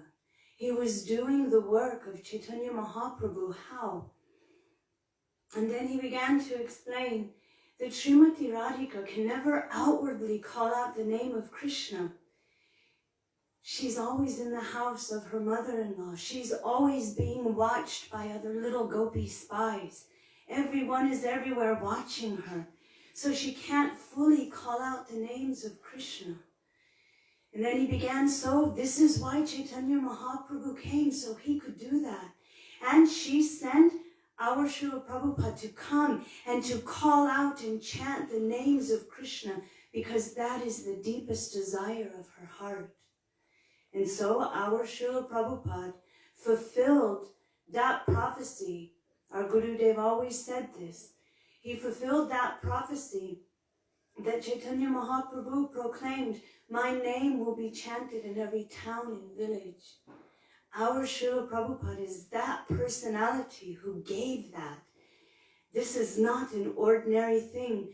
Sometimes we think about Narottam Das Thakur, Vishwanath Chakravarti Thakur. Our Srila Prabhupada is no different. And that Chaitanya Leela is present in him and in our Guru Varg. It's not that it happened only 500 years ago or 300 years ago with Vishwanath Chakravarti Thakur, or maybe even farther back. No, it happened and it's happening continuously. That is why it is called a movement. It is continuously flowing and moving. It cannot be stopped. Why? Because the mercy of the Lord is rushing through this world in the form of his devotees. And our Srila Prabhupada broke that dam. We hear how Nityananda Prabhu broke that dam that was holding back that love, that prema of Chaitanya Mahaprabhu. And we see that in the West, at least in the West, we know that that dam was completely broken by our Srila Prabhupada. This morning, Radhanti Maharaj was saying, I'm a Gaudiya Vaishnava sannyasi from Gaudiya Math. He said, but everywhere I go, whether it's anywhere in India, South India, anywhere, they all ask me on the plane, on the train, in a taxi, in a rickshaw, ISKCON? ISKCON? Are you from ISKCON? Are you an ISKCON sannyasi? And he says, nobody asks Gaudiya Math, are you Gaudiya Math? He said, they only ask me if I am ISKCON. He said, this is the glory of Prabhupada. This is the glory of his nishta. And Srila Bhaktisiddhanta Saraswati Thakur Prabhupada, that everyone who sees even a Gaudiya Vaishnav sannyasi, they ask, are you from ISKCON? Are you here because of the mercy of Prabhupada? How amazing it is that we were caught up. Kishori Mohan Prabhu said that even those that didn't want it were caught up in that deluge. And I think about, you know, when we hear so many stories. There's one story about Devaki and Punya's sister and sister-in-law. And she wasn't attracted to coming to Krishna consciousness. She was happy just doing her thing. And they were always trying to tell her to come to meet Prabhupada or to come to the devotees like this. But they're really famous in Wales and in England for their prasadam. And one day, Punya and Devaki, they made simply wonderfuls, and she was off to the beach or something, the sister-in-law. And they gave her a simply wonderful as she was going out the door. And she takes a bite and she stops in her tracks and she says, what is this? It's simply wonderful. And they looked at her and they're like, that's what it is simply wonderful. And they told her that's what Prabhupada called it. And immediately she was captured. Even those that weren't attracted, just by the name, simply wonderful. Oh, I have something in common with this person. I tasted it, I understood it, and he had that same taste. He's my person. And immediately she became attracted to the path of bhakti. Even those that didn't want it are swept up by that mercy. He is that Nityananda Prabhu moving in the world, not caring about any kind of caste or any situation. Today, Vrindavan Vilasini Didi was saying, we were meat eaters. We were eating cows, our own mother. And then she started crying and she said, but he gave us everything. He didn't hold his mercy back because we weren't qualified. He gave more mercy because we were unqualified. How extraordinary. How can that be repaid? How? Shashikala Didi this morning was speaking about it. And she was also saying how Srila Prabhupada, actually also Radhanti Maharaj, was saying that at 60, 70 years old, that's when you retire. That's when you say, I'm done doing all of my work. He said that's when he got up and he went with no money in his pocket, with a bag of chipped rice or chickpeas. Puffed rice. And he went for 38 days on a cargo ship, 2 heart attacks. He arrived at Boston Harbor. And then at 1 in the afternoon, then at 5 p.m., he had to wait. Someone came and told him, stay at this bus station. You take this number bus. He didn't know who to turn to, who to look for. Someone came and said, go wait at this bus stop. He waited until 5 p.m. He took a 9-hour, it's written there. Oh, I'm sorry, it's written here. At 5 p.m., he took a 9-hour bus ride to Pennsylvania and arrived at 2 a.m. Gopal, who he was supposed to stay with, picked him up. And then Srila Prabhupada himself says in a conversation with his disciples, he said, and the next morning, they took him to the YMCA to stay. And he would cook his meals. He would cook his meals in Gopal's house. The YMCA was like a Christian church group for people that didn't have anywhere to go. It was a place you could stay, or you could go swimming, or a hostel. Like a hostel. So that's where they dropped him off the next morning. Can you imagine at such an age?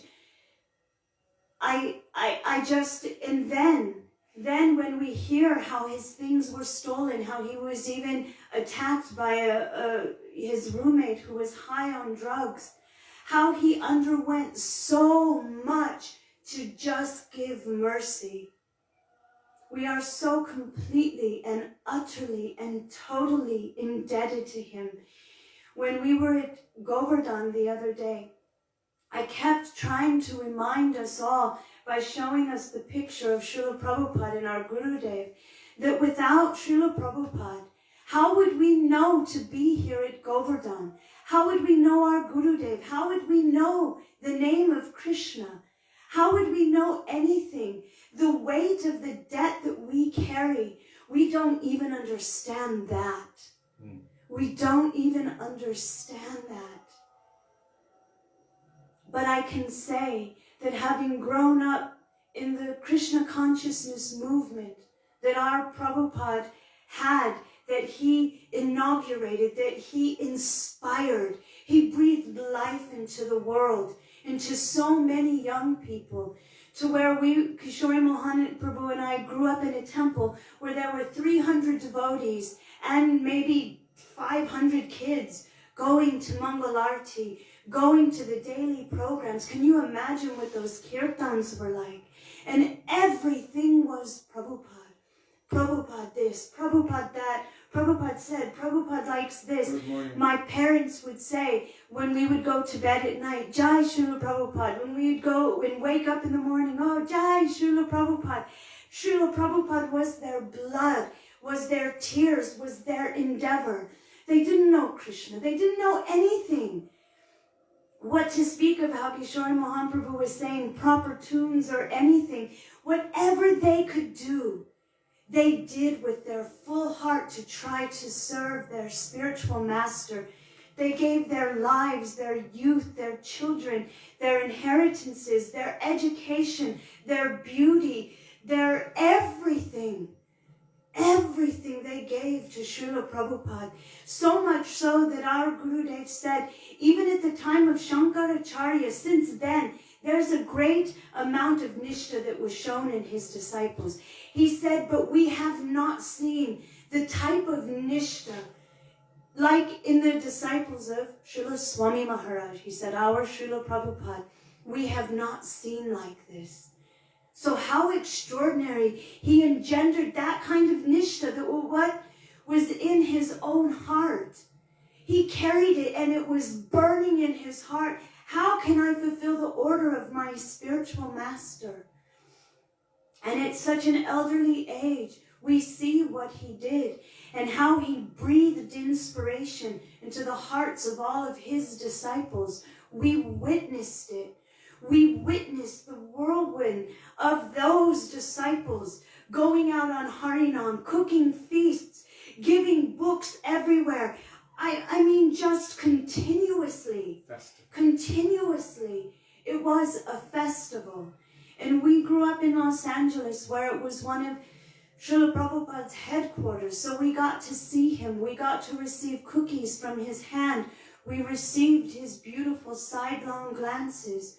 We remember him, and we remember all of the mercy. We remember all of the mercy through his disciples. Even Kishori Mohan, his mother, was pregnant 8 months in the womb. Kishori was 8 months in the womb, and Prabhupada gave the mantras, and she couldn't tell them, she forgot them. And so he told the mantras twice. I always tell Kishori, the first time was for you. But Kishori Mohan's father would tell us, I never saw you as my own. I never saw you as mine, my property, my child, my enjoyment. The morning of your birth, I brought you to Mangalarti and I put you in front of Srila Bhaktisiddhanta Saraswati Thakur. You said your head was rolling like this. And then when you saw Saraswati Thakur, your eyes fixed. And then he was watching his child and he knew, you belong to Srila Prabhupada, you belong to Saraswati Thakur, you belong to the Guru Varg, you are not mine. You are not born in this world so I could coddle you and make you think that this world is your place of enjoyment. I'm giving you the best thing I can give you, and that is a chance to get out of samsara. We know so many who have grown up and who have since blamed their parents for so many things. But we see, if we look at the reality of the situation, the reality, what is real? What was karma is meant to come, but what was the real thing? Their mood was, I want to give you the very best opportunity. Now Sri Guru is here. Now you have a chance to enter, instead of into the school of demoniac tendencies, into Gurukul, into the school of Krishna consciousness. And with that kind of a pure motivation, they tried to enlist us in that service to their Gurudev. And so we are eternally indebted to the disciples and the followers of Srila Prabhupada. What would we do? What would we know?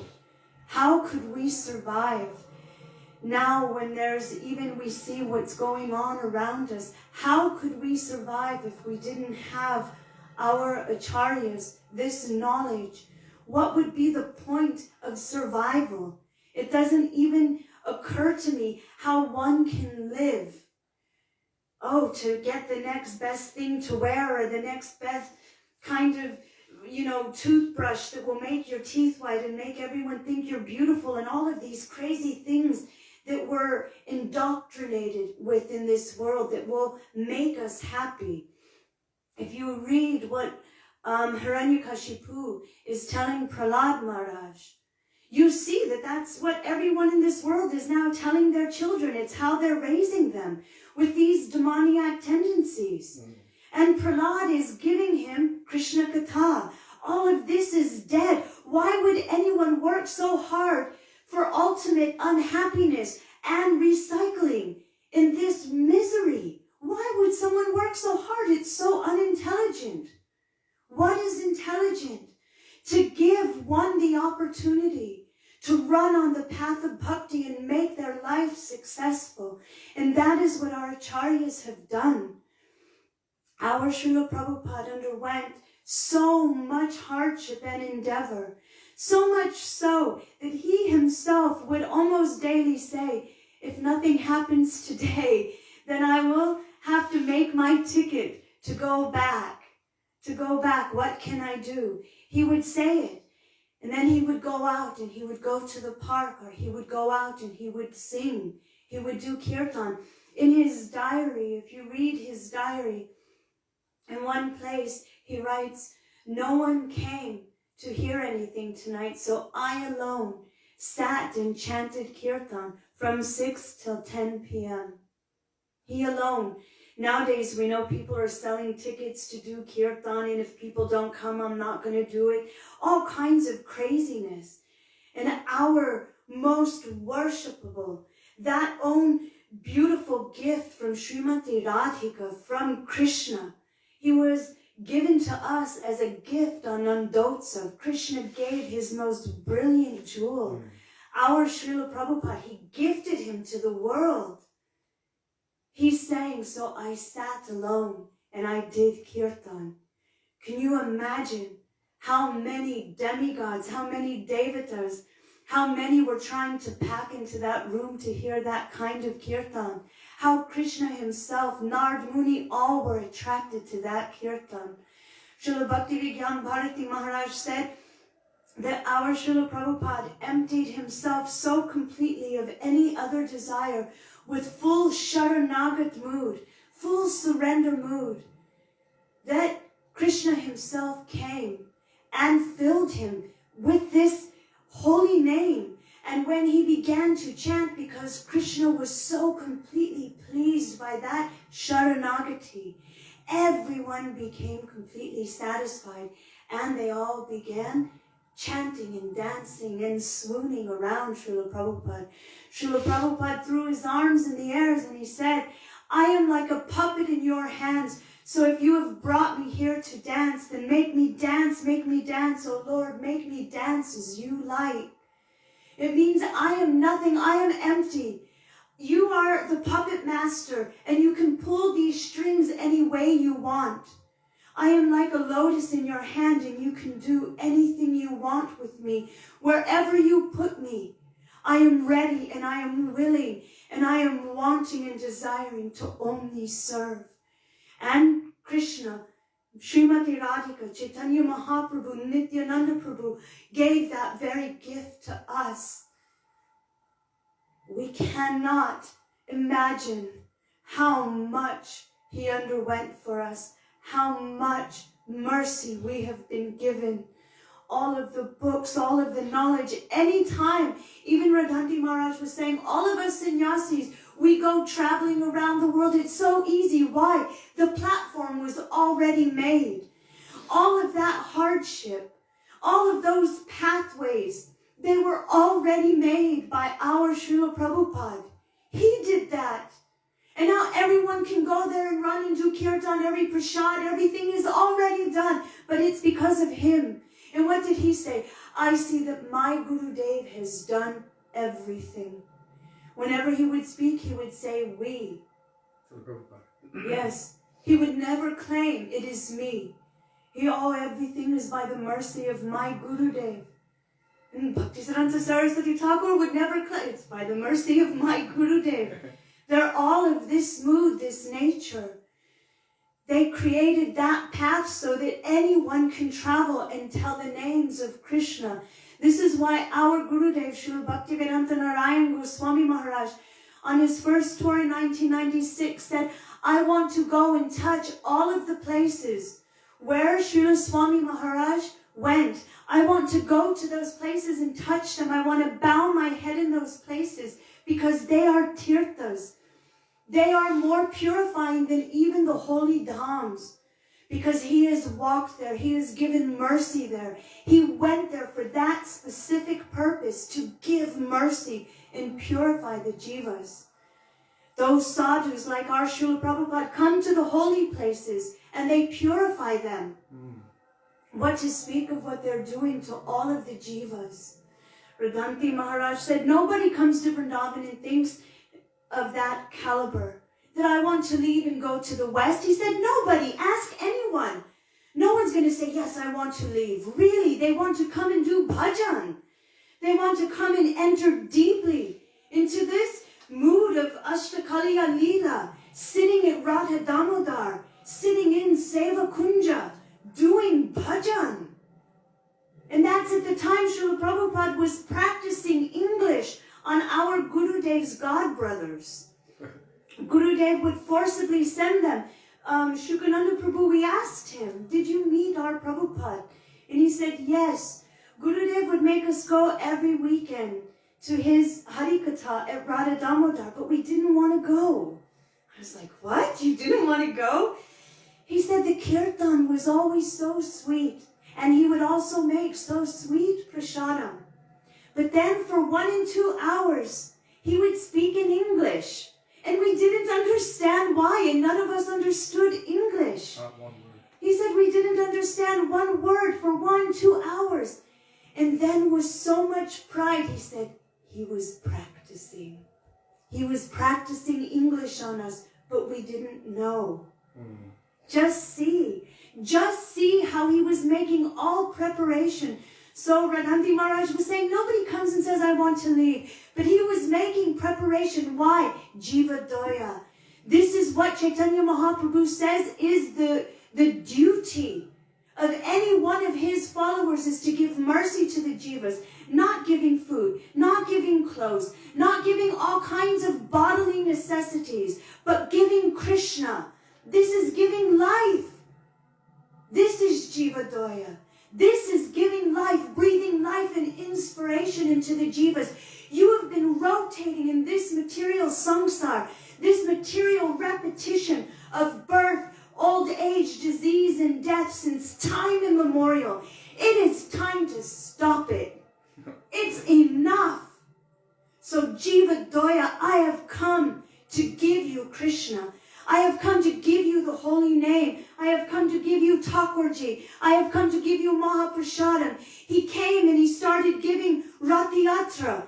So it became a big parade so that everyone on the streets could see and could hear. Now it's a thing. Even the Christians come out that day to protest, hundreds. And they walk with signs. And then other people who are religiously open now, they become angry at them. They're like, hey, what are you doing? And they start defending the devotees. Everybody, and they're walking behind the carts, which means that they're getting bhakti sukriti. Even those who are envious, who are angry, who are offensive, who don't know better, who don't want to be swept up, Srila Prabhupada made sure those ones also will be saved. Why? Because they are Nitya Krishna Das. They are also eternal servants of Krishna. And they also one day have that eternal duty and right to love their eternal Lord. Just because now they are covered in one body with one kind of ignorance does not mean that that is their eternal state. So Srila Prabhupada inaugurated this Sankirtan movement all over the world, Rathayatra all over the world, so that everyone can take part, can see, can somehow come in contact with the mercy, the magnanimity of Sri Chaitanya Mahaprabhu. I have to tell you, I've been having a migraine for 2 days, and just speaking about and remembering Srila Prabhupada, all my pain, all of my materialness feels completely relieved. And I feel completely happy and blissful in just remembering even these are the external glories. we're not actually speaking about those internal moods of our Srila Prabhupada. At least I'm not. I have to give the next 15 minutes to Kishori Mohan Prabhu. So I just wanted to say that on this day, the fact that I was able to be born and raised, hearing the holy names of Krishna, hearing Nitai Gaur, Haribol, hearing and seeing the pure devotee, it's unprecedented. It is absolutely a miracle. And I am so indebted to Srila Prabhupada for giving us his disciples, his followers, his own bhaktas who have given us inspiration, who have also led us to the feet of our Gurudev. I wouldn't have met my Gurudev if it wasn't for Srila Prabhupada. I grew up with a big poster-like picture, like this big, of Srila Prabhupada's sannyas picture. And my family, we all grew up thinking that was Bhaktisiddhanta Saraswati Thakur. We didn't sitting down and there's Muni Mahārāja and Srila Prabhupada with their dandas, and our Param Gurudev, Srila Bhakti Pragyan Keshav Gosvāmī Mahārāja. He's sitting there, and we always thought it was Bhaktisiddhanta Saraswati Thakur. I only found out when I came in 1996 to Keshavji Gaudiya Mat. Champaklata Didi put her arm in mine and said, I want to introduce you to your Param Gurudev. And she brought me to that picture, and I was like, oh, my entire life, my Param Gurudev has been there, and I didn't know how connected they are. I have to give time to Kishori Mohan Prabhu. So on this day, I beg the mercy first and foremost of all of those disciples of Srila Bhaktivedānta Swami Prabhupada to please give me one minute drop of the nishta they have in their Gurudev.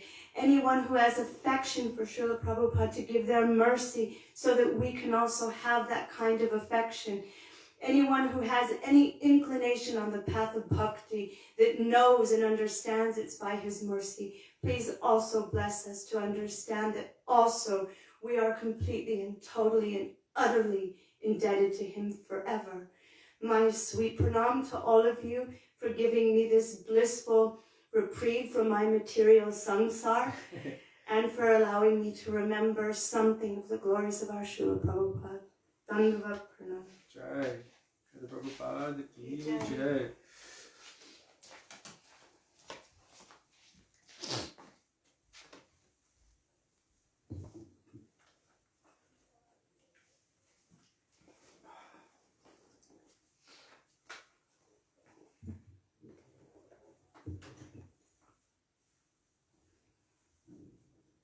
Namo Om Vishnupadaya Krishna Preshthaya Bhutale Srimate Bhaktivedānta Swami Nityanamine Namaste Saraswati Deve Gauravani Pracharine Nirvishesha Shunyavadi Paschatya Deshatarine. Our Srila Gurudev Srila Bhaktivedānta Nārāyaṇa Gosvāmī Mahārāja put a lot of emphasis on the pranam mantras of the Vaishnavas.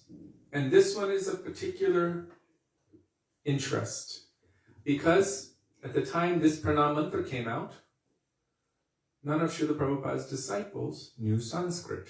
So where did this pranam mantra come from? It is very unique that Srila Prabhupada himself had to give these pranam mantras to his disciples. Why? Because according to Shastra, the disciple must serve and worship Gurudev. And if they don't do so, then they won't make benefit. So Gurudev, Sri Guru, accepts the worship of the disciple, not for himself, but on behalf of his Guru Varga, Chaitanya Mahaprabhu, Radha and Krishna. Srila Bhaktisiddhanta Saraswati Prabhupada, he also spoke on his own Vyasa Puja day that you might look and see that it's like an animal in the zoo being glorified. Everyone is offering so many prayers and giving so much glorification and garlands and this and that. And so he was actually telling why he's accepting it. Because you have to allow, although the pure devotee doesn't want any of that for themselves, still, to give mercy, they have to accept that according to Shastra. Otherwise, the flow would not be allowed to take place. So in this pranam mantra, our Srila Prabhupada is telling, and actually his disciples are praying, Namaste Saraswati Deve, Gauravani Pracharine. So it's very interesting because first he's saying Namaste. What does that mean? Not for me. I am offering my independence, my independent mind, which is running here and there, trying to taste everything of this material world. I'm offering that unto your lotus feet. And as Sudevi so brilliantly spoke previously, that he extracted an unprecedented amount of Guru Nishta, deep conviction and service mood to the lotus feet of Sri Guru from his disciples that was previously unseen. And so here it says Namaste, complete offering of oneself. And as she said, we witnessed it as young children growing up, watching our parents and that generation. It was contagious and infectious. It was very, very clear. Yeah, people had their difficulties and problems, but there was one focus, and it was trying to please and serve Sri Guru. This idea was ingrained so deeply in everyone, and we should understand that this is not just by chance either. From one perspective, we can see that, oh, those who came into this situation, I was completely without any qualification and performing all kinds of simple activities, and he saved me. And from another perspective, Srila Prabhupada said, my Guru Mahārāja sent all of you to help me. So there's different ways of looking at it. So many persons were there waiting. And it was like he snapped his fingers and they woke up and completely dove into service in such a way that it's not normal or usual. That kind of dedication doesn't just happen. That kind of dedication is lifetimes and lifetimes of preparation. That Sri Guru will say, do this, and boom, dive into seva and give up everything else for the pleasure and for the benefit of Sri Guru. This is something that our Srila Prabhupada said, my Guru Mahārāja has sent all of you to help me. It's not ordinary or normal. Prabhupada couldn't use babies at the time. He needed very potent, powerful, energetic, anti-establishment teenagers, about 18, 19, 20 years old, who were willing to basically fight a war against the material energy. So, I want to backtrack a little bit, that actually our Srila Prabhupada received the order from his Gurudev upon his first meeting. When he first met him in 1922, at that time he was part of the Gandhi movement, which was a non-violent movement meant to stop the abuse of the British Empire of India. And so he was part of that movement, as were most of the people in India. They were tired of being lorded over by so many different generations of conquestors. 800 years of Muslim rule and 200 years of British rule, and they were just done. So they were just doing whatever they could to get out of that. So when our Srila Prabhupada met Srila Bhaktisiddhanta Saraswati Prabhupada for the first time, actually he didn't want to go because he said, I've seen so many sadhus, I've seen so many, they're all telling the same thing. When he met Srila Bhaktisiddhanta Saraswati Prabhupada, his friends kind of said, now this is the real deal. I've only got 10 minutes. This is the real deal. Come and see him. And he saw it and he heard from him. And he realized this one is different. This one is special. This one is not compromising. He is speaking what he is doing. It's very different. And so he listened very intently. And then our Srila Prabhupada said that his Guru Mahārāja, Srila Bhaktisiddhanta Saraswati Prabhupada, said to him, you know English. You should make your life perfect.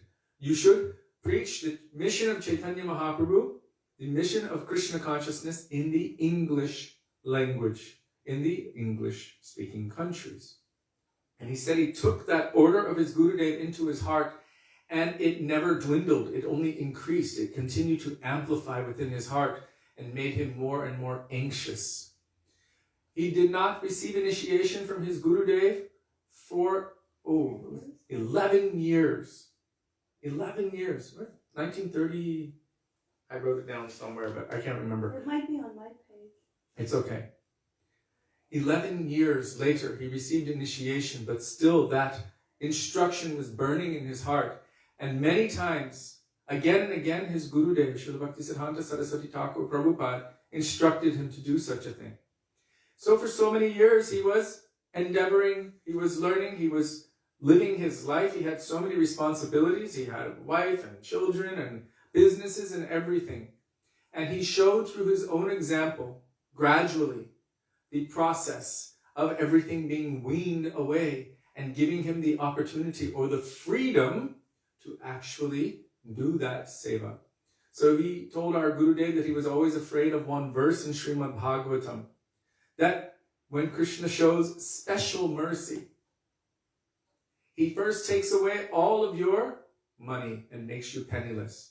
And because you're penniless, then everyone who bound themselves to you in attachment, including your own family members, they will also reject you.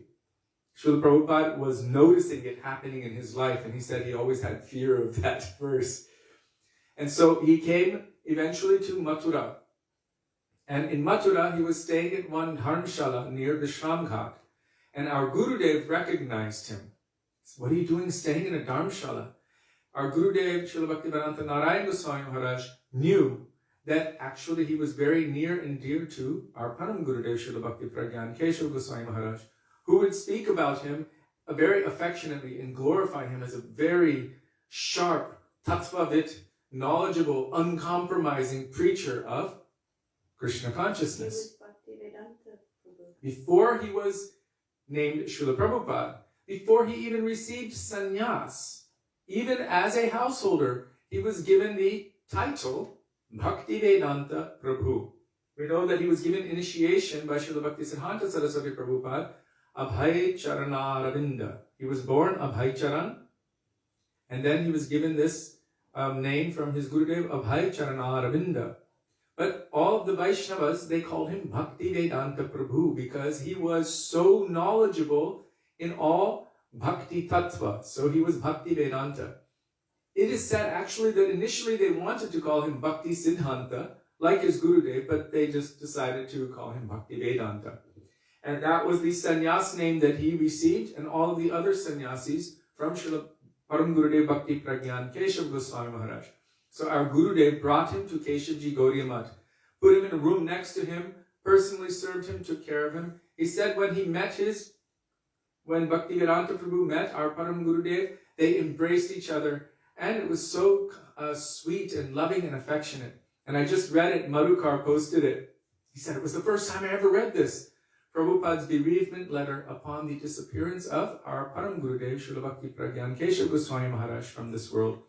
He was saying, Prabhupada was writing, on the repeated insistence of Nārāyaṇa Maharaj, Bhakti Pragyan Keshava Goswami Maharaj, embodying the mood and my Gurudev, actually, he was saying, embodying it, like as if my Gurudev was acting directly through him. He gave me this sannyas. And he writes, Vairag Juga Bhakti Rasam Prayatna Apayanan Mam Anubhikshamandam Kripam Viryapara Dukuduki Śrī Keshava Prabhum Ashrayami. That I was unwilling to accept this, but he forcibly gave me this nectar laced with renunciation. And Prabhupada would say, I thought I might be the loser from this. I had 3 children and struggling and businesses failing. And he said, now I have so many temples and hundreds. And even when they asked him, he had about, 300 disciples. How many disciples do you have? He said, about 3,000. So he already foresaw everything. So he was staying in Mathura for quite some time in Sri Keshavji Gaudiya Math. And that time it is said that he was always begging, looking around, asking anyone, do you know anyone in America? And he would just ask people randomly on the streets. He was distributing his own magazines, Back to Godhead magazines at that time. He was publishing them himself. And anyone he would meet, he would petition. Do you know anyone in America? Do you know anyone in America? I have to fulfill this. I have to fulfill the order of my Gurudev. Do you know anyone in America? Finally, he met one person. That was someone named, I can't remember his full name, but Agrawal. And that person said, yes, my son lives in America. And then Prabhupada didn't let up.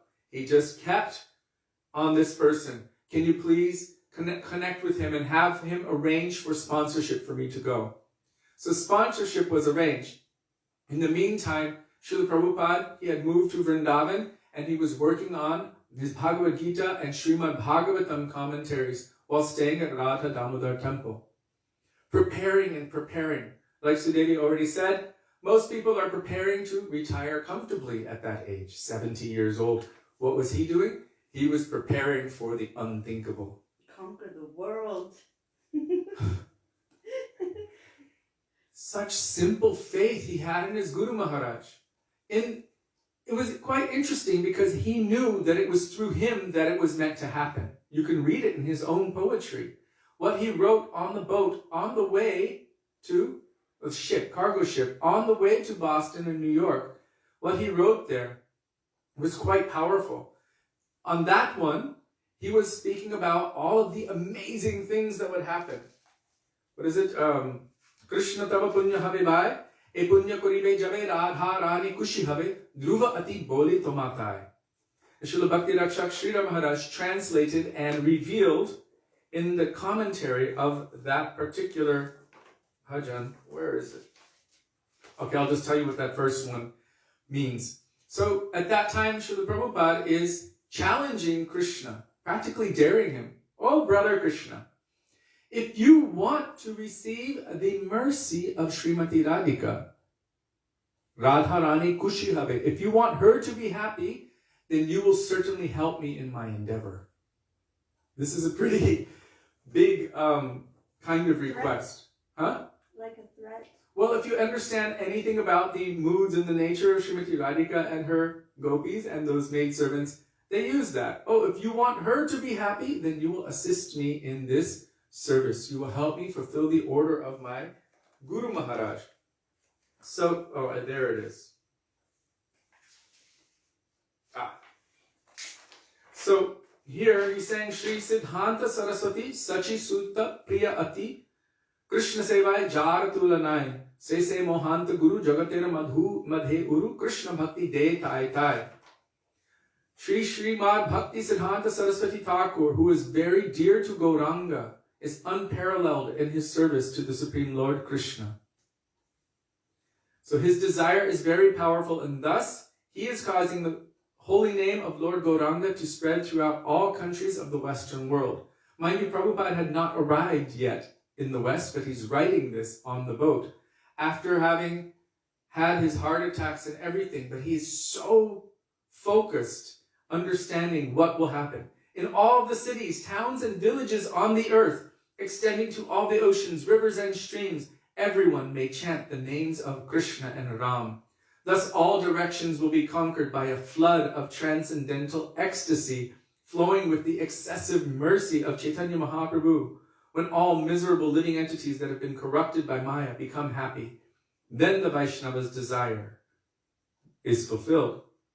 So you see here how much conviction he had, and he knew that was his service to do that thing. Others had gone before him, and they had a little bit of success, and they returned to India. Srila Prabhupada, he went on that cargo ship. When he arrived in Boston Harbor, then you see the different mood manifest. So he arrived in Boston Harbor and wrote this prayer in September 18th, 1965. Mind you, it would have started to become quite cold at that time. And it was a completely foreign environment. And Sudevi already told how he didn't even know which way to go. Someone, a travel agent, pointed him to the bus stop. He had to wait 4 hours and take a 9-hour bus, then go to refresh, and basically they just dropped him off at the youth hostel. And he would just go daily to cook his meals at Gopal Agarwal's house. And because Gopal was married to a Western woman, she didn't know how to cook Indian. So Gopal would beg our Srila Prabhupada, please can you cook enough for me as well? So Prabhupada became the cook, of course for Krishna, but then he was making enough to feed to Gopal and his wife and everyone else. So he was actually engaged in their service. But he understood that there is so much preparation that needs to take place in order for the mission of his Guru Maharaj, the desire of his Guru Maharaj and Chaitanya Mahaprabhu and Bhaktivedānta Thakur's predictions to be fulfilled. So when Prabhupada arrived at Boston Harbor, you see a very, very sincere and deep mood of prayer. I have not seen a mood of prayer that is as powerful for anyone who is embarking on the preaching mission of their Guru Maharaj than this prayer from Srila Prabhupada. And our Gurudev Srila Bhaktivedānta Nārāyaṇa Gosvāmī Maharaj was quite surprised that no one was familiar with their own Guru Maharaj's bhajans. He was like, you should know the bhajans of your Gurudev. He was quite concerned that we didn't. So I'd like to sing it, but there's not much time. So Prabhupada, he writes, my dear Lord Krishna, you are so kind upon this useless soul, but I do not know why you have brought me here. Now you can do whatever you like with me. So seeing the gross materialism everywhere, he was quite concerned. It's very different than where he came from. He was in Vrindavan, chanting, doing his bhajan, doing madhukari. Madhukari means begging from door to door. He would do kirtan, and instead of people giving him money or food, he wouldn't want that. You know what he would ask them for? What would he ask them for? Pencil, pen and paper. Pen and paper, so that he could write his manuscripts for Śrīmad Bhagavatam. That's what he was begging for. Gurudev said he was so poor he had only one chadar with holes that he would throw down on the floor, and they would sit together and take prasad on that. One chadar. So he was staying in the Radha Damodar temple. He was so poor. Only one chadar, one blanket with holes in it. So he said, I guess you have some business here, otherwise why would you bring me to this terrible place? What is the definition of terrible from a Vaishnava perspective? Most of the population here is covered by the material modes of ignorance and passion. Absorbed in material life, they think themselves very happy and satisfied, and therefore they have no taste for the transcendental message of Vasudeva, that is Krishna. I don't know how they will be able to understand it. But I know your causeless mercy can make everything possible because you are the most expert mystic. So that is the Shakti of Krishna, known as Aghatana Patiyasi Shakti, the power to make the impossible possible. How will they understand the mellows of devotional service? O Lord, I am simply praying for your mercy so that I will be able to convince them about your message. All living entities have become under the control of Maya by your will, and therefore, if you like, by your will, they can be released from the clutches of illusion.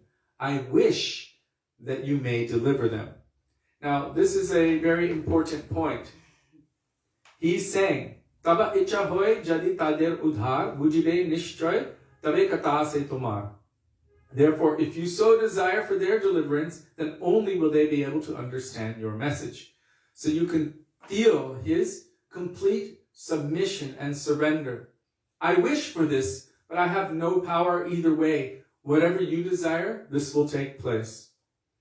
And so then Srila Prabhupada tells the words from Śrīmad Bhagavatam, from Shrinvatam Svakata Krishna Punya Shravana Kirtana Nashta Prayeshva Badreshu, really about the power of Harikatha and how the sword of transcendental knowledge will cut all of the knots in the heart, all of the misgivings, and awaken one to their real transcendental nature. I'm going to skip over a little bit. So he's saying, how will I make them understand? I'm so unqualified. I'm so fallen. Therefore, I'm seeking your mercy, your benediction, that I can convince them. For on my own, I am powerless. So we also hear this mood reflected in that bhajan. Ekaki amar nahi paiba. On my own, I have no strength. And he's saying, I don't have power on my own. So you can make this possible. Somehow or other, O Lord, you have brought me here to speak. Now it is up to you to make me a success or failure as you like. I can simply repeat your message, O spiritual master of all the worlds. So if you like, you can make my power of speaking suitable for their understanding.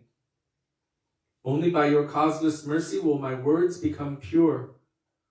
I'm sure that when this message, this transcendental message, penetrates their hearts, they will certainly feel engladdened and thus become liberated from all unhappy conditions. O Lord, I am just like a puppet in your hands.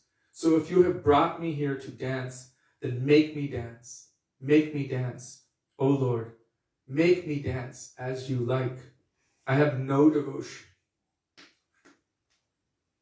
I have no devotion, nor do I have any knowledge, but I have strong faith in the holy name of Krishna. I have been designated as Bhaktivedānta, and now, if you like, you can fulfill the real purport of Bhaktivedānta. Signed, the most unfortunate, insignificant beggar, A.C. Bhaktivedānta Swami. On board the ship Jaladuta, Commonwealth Pier, Boston, Massachusetts, USA, 18th of September, 1965. Our Srila Gurudev said that our Srila Prabhupada told him, and also our Srila Prabhupada, Srila Bhaktisiddhanta Saraswati Prabhupada had also said a similar thing. If it is necessary to serve meat or whatever, to bring people so that they can hear the message and kirtan of Krishna, then I would not hesitate to do so. When Srila Bhaktisiddhanta Saraswati Prabhupada was questioned by his disciples about this, what do you mean?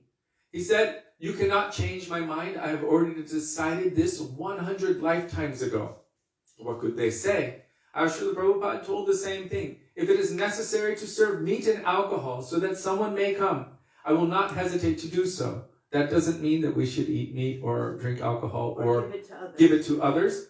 That personality who has the pure name of Krishna manifested within their heart and manifesting through their every pore, prana atoms are emanating, they can make up for this. So he had complete faith. He told our Gurudev, I have faith that very soon, very quickly, that by the process of taking shelter of the holy name, all of these anarthas will be purified and they will give up all of these other things.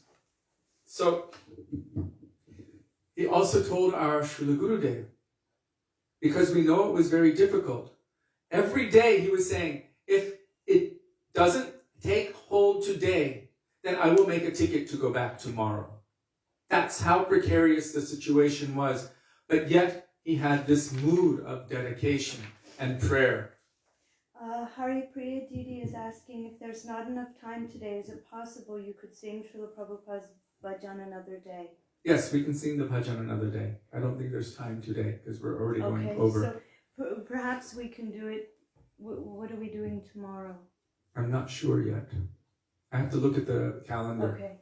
So, Srila Prabhupada, where was I? Oops, sorry.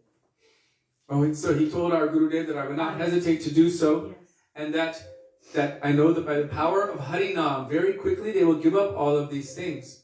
So Prabhupada every day was ready to make a ticket to go back. He was actually in quite a difficult situation. I read today from his journals that he said, I only have 250 grams of mung dal left and I have nothing else. And the next day he wrote, I had nothing to eat, so I fasted today.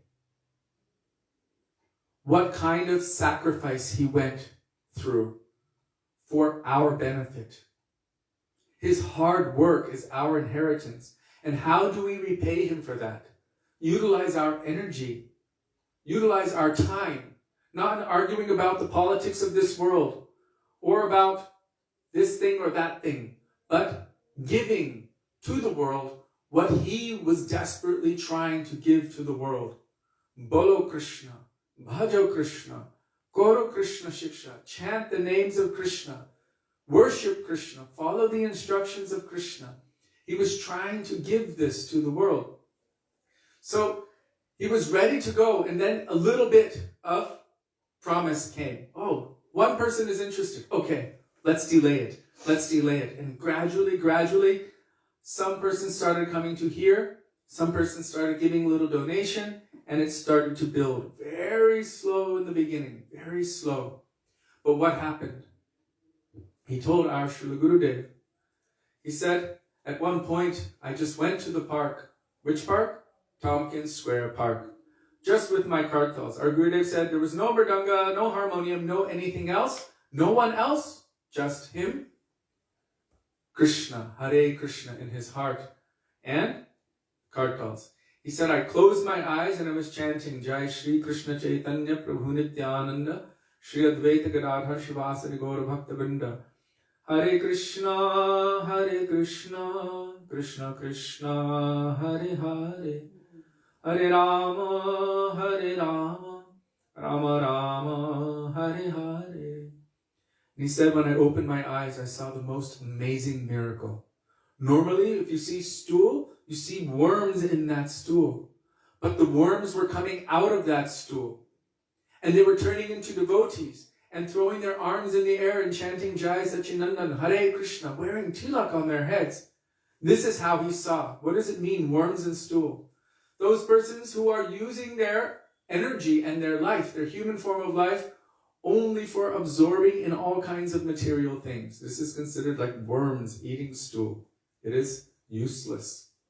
But he saw that they were coming out, becoming devotees and dancing and chanting. So this gave so much hope, and within a very short time, from 1965, actually it didn't really take off until 66. It started taking off more.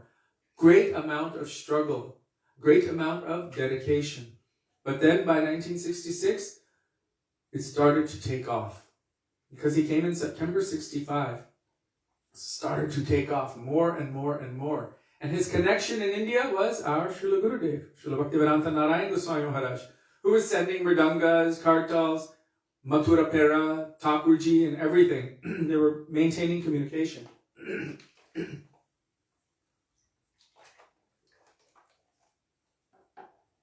So, within a very short time, Srila Prabhupada spread the name of Krishna throughout the entire world, everywhere. I mean, places like communist countries, Russia, China, also all over Africa, all over America, Canada, South America, everywhere within such a short time. Think about it. In 11 years, because he departed on November 14th, 1977. And really his mission in the West started taking off in 1966, so it was only 11 years. In such a short time, he made Krishna a household word. The name of Krishna. And he was proud that he wasn't known by his name, but that his mission was known by the name of Krishna. Hare Krishna. No, finish what you were saying. No, I finished. I just wanted, because when you said that, it reminded me of one devotee who was being sued, and they just counted how many times they said Hare Krishna in the article, and he was really excited. He didn't care that, they made these lies and they were suing him. He goes, as far as I can estimate, about 13 million people this morning read Hare Krishna about 10 times. And he was like, win! Yeah, even if he lost the lawsuit still, because of that, so many persons heard about Krishna. So Srila Prabhupada, he said that he named his society Krishna Consciousness. Actually, he said, I've taken this term Krishna Consciousness, right? International Society for. Those are just normal words. But Krishna Consciousness, that's the point. And he named it after one verse. Krishna Bhakti Rasabhavitamati Kriyatam Yarikitopi Labdyate Tatra Lolyam Apimulyam Ekalam Janma Koti Shukritayana Labdyate. Millions of lifetimes of doing good deeds in this world. Feeding animals, clothing the poor, giving money, charity, donations, free hospitals and clinics and medicine, and all of these things cannot awaken Krishna Bhakti in one's heart. It can be service and it can also be with devotion, but if it's not with devotion to Krishna, then it will still keep one bound in samsara. But Krishna Bhakti Rasabhavitamati, the root qualification for Krishna Bhakti is the intense, greedy desire to have it, and wherever it can be had, however it can be purchased, beg, borrow, or steal, somehow one should acquire it. One must purchase it without delay. So he named this term Krishna consciousness based on that verse. This is Prabhupada's own words. In his lecture, he told this, which is quite amazing. That is the essence of his Krishna consciousness movement, that one should develop this greed, this desire to love and serve Krishna, and by any means possible, awaken that. Now, before ending, it is essential, because actually there's so much more to tell. I thought I might finish more quickly. But our Srila Gurudev would never be satisfied if we did not tell one particular thing about Srila Prabhupada on this day. Even sometimes he would say, okay, we know he liked Kichoris when he was little, and we know he liked his toy guns, but really I want to hear about the mercy, the gems, the real jewels that he gave to this world. What is his real glory? So what did he come to give? What did he come to give? He had to cut jungles. He had to cut the jungles of Mayavadism. He had to cut the jungles of Shunyavadism, of atheism. He had to cut so many jungles, but that's really not what he came to give. You don't come to give cutting jungles. You come to give something, and you need to clear a space to give that something. So what did he want to give this world? The same thing that Chaitanya Mahaprabhu gave this world. Especially the same thing that Chaitanya Mahaprabhu gave this world via the medium of Srila Rupa Gosvāmī. So we know Chaitanya Mahaprabhu, Namo Mahavaranyaya Krishna Prema Pradayate Krishnaya Krishna Chaitanya Namne Guritashe Namah. He came to give Krishna Prem. What kind? Raga Marga Bhakti Loke Korite Pracharan. He wanted to awaken spontaneous, natural love and affection for Krishna in the wake of the moods of the Brajavasis. Specifically, whose bhav is Chaitanya Mahaprabhu tasting? He is Krishna tasting the bhavs, the moods of Srimati Radhika's love and affection for Krishna. So who established that in this world? Rupa Goswami writes, Anarpitacharing chirat kurunayavatinna kalo samarpayitum unatojvala rasang svabhakti shriyam. Unata ujvala rasa, that is the highest rasa, the topmost. That is the mood of Radhika's love and affection for Krishna, which is hers exclusively. So what has Mahaprabhu come to give to this world? Rupa Goswami has established his manobhishtam, his inner heart's desire in this world, and that is some semblance of the mood of Radhika's love and service to Krishna. That is the mood of our Rupanuga Guru Varga, to serve Radha and Krishna in the Nikunjas of Vrindavan. So Prabhupada is saying, Jai Radha Madhava Kunja Bihari. E Nivedanadhara Sakira Anugata Karo Seva Adhikara Diye Koro Nija Dasi. Prabhupada is giving this to the world. What Rupa Goswami wanted to give, what his whole Guru Parampara wanted to give, that is Gauravani Prachar, preaching the message of Gauravani. And today, just before, I was reading from our Srila Gurudev, and he was saying, what is Gauravani? And who was it? Bhaktisar Maharaj. He was saying this, and Gurudev was like, no, this. He was trying in 5-10 different ways, and finally he just kind of looked at Gurudev, and Gurudev said, Gauravani is the teachings of Chaitanya Mahaprabhu, condensed perfectly in the verse of Srila Vishwanath Chakravarti Thakur. Aradhyo Bhagavan Brajeshatanayas Tadhama Vrindavanam Ramya Kachidupasana Brajavadu Vargena Yakalpita Śrīmad Bhagavatam Pramanam Amalam Prema Pumarto Mahan Śrī Chaitanya Mahaprabhur Matamidam Tatradaro Naparaha. The last line says, this is the opinion of Chaitanya Mahaprabhu, and there is nothing beyond it. So this is Gauravani. But Aradhyo Bhagavan, the topmost worshipful form of God is Krishna in Vrindavan, the son of Nanda Maharaj, or especially the beloved of Srimati Radhika. As Srila Prabhupada said, what is Mahamantra? It is a prayer to Radha and Krishna. O Radha, O Krishna, please engage me in your service, in your loving service. So Aradhyo Bhagavan Brajeshatanayas Tadhama Vrindavanam. And because Krishna is performing all of his sweetest pastimes in Vrindavan, Vrindavan is the most worshipful place. Of course, within Vrindavan is Govardhan. Ramya Kachid Upasana Brajavadu Vargenaya Kalpita. The highest worship or the most satisfying worship that Krishna is experiencing is the worship of the young Braja Gopis. And this is proven where? Śrīmad Bhagavatam. This is the topmost spotless evidence. And Prema Pumarto Mahan, which also tells us that the highest aspiration and highest goal is Krishna Prem. So Srila Prabhupada, he came to give these teachings of Sri Chaitanya Mahaprabhu. Through so many mediums, he was purifying everyone. But what did he want to give? Just like his Gurudev, Sri Rupanuga Bhakti Da. He wanted to give Rupanuga Bhakti. Also, our Srila Prabhupada wanted to give this Rupanuga Bhakti. But first and foremost, clearing out the jungles, laying the foundation, engaging his disciples in immense, intense service. And then, of course, all the while, chanting the holy names of the Lord. Hare Krishna, Krishna Krishna, Hare Hare, Hare Rama, Rama Rama, Hare Hare. So I just want to end this session with an acknowledgement that it is unprecedented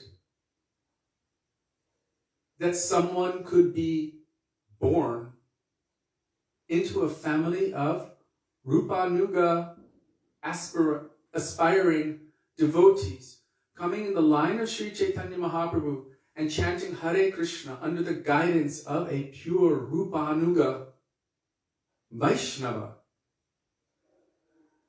who is really an assistant maidservant of the gopis in Vrindavan, Nikunja Yuno Rati Keli Siddhya. How is that possible, that someone can be born in the land of Kali? Sudevi and I are from there, California. We come from the land of Kali, Kali Mahārāja. We're born there, but first thing, from birth, the moment you're born, Hari Bol, Jai Srila Prabhupada, Hare Krishna, Hare Krishna. You are not this body. You are meant to be a servant of Krishna. How is that possible? That is possible only by the mercy of our Srila A.C. Bhaktivedānta Swami Prabhupada. And as Sudevi told so powerfully and so beautifully, we are eternally indebted to him. One devotee asked our Gurudev, what is Prabhupada's form in Gaur Lila? And he said, is it not obvious? Look at what he's doing. This is Gaur Lila, what he's doing. So we've met this person, we received prasadam from his hands, and we witnessed how all of those around him were completely engaged in seva in such a way that it is unprecedented. And our Gurudev told us to travel the world and preach. And we make phone calls or write an email and people say, yeah, come. And we say, we need help toward our tickets. And they're like, okay, here's a little help. They didn't have any of that. Prabhupada said, you two, go to Hong Kong. You four, go to Africa. And what did they have? There was nothing to start with. There was no place. There was no money. There was no sponsor. But he empowered everyone. How Braj in London, they took showers in the snow with a hose by a barn. It was like colder than, it was below freezing, and they were just taking a cold ice bath or popping a hole in a lake and bathing. That's how they would bathe. And they would have a van full of books, and they would just go out to the next location. And my father told me they were out there in the snow, jumping up and down with the mridanga for 8 hours a day. How? Unprecedented. But he empowered all of them.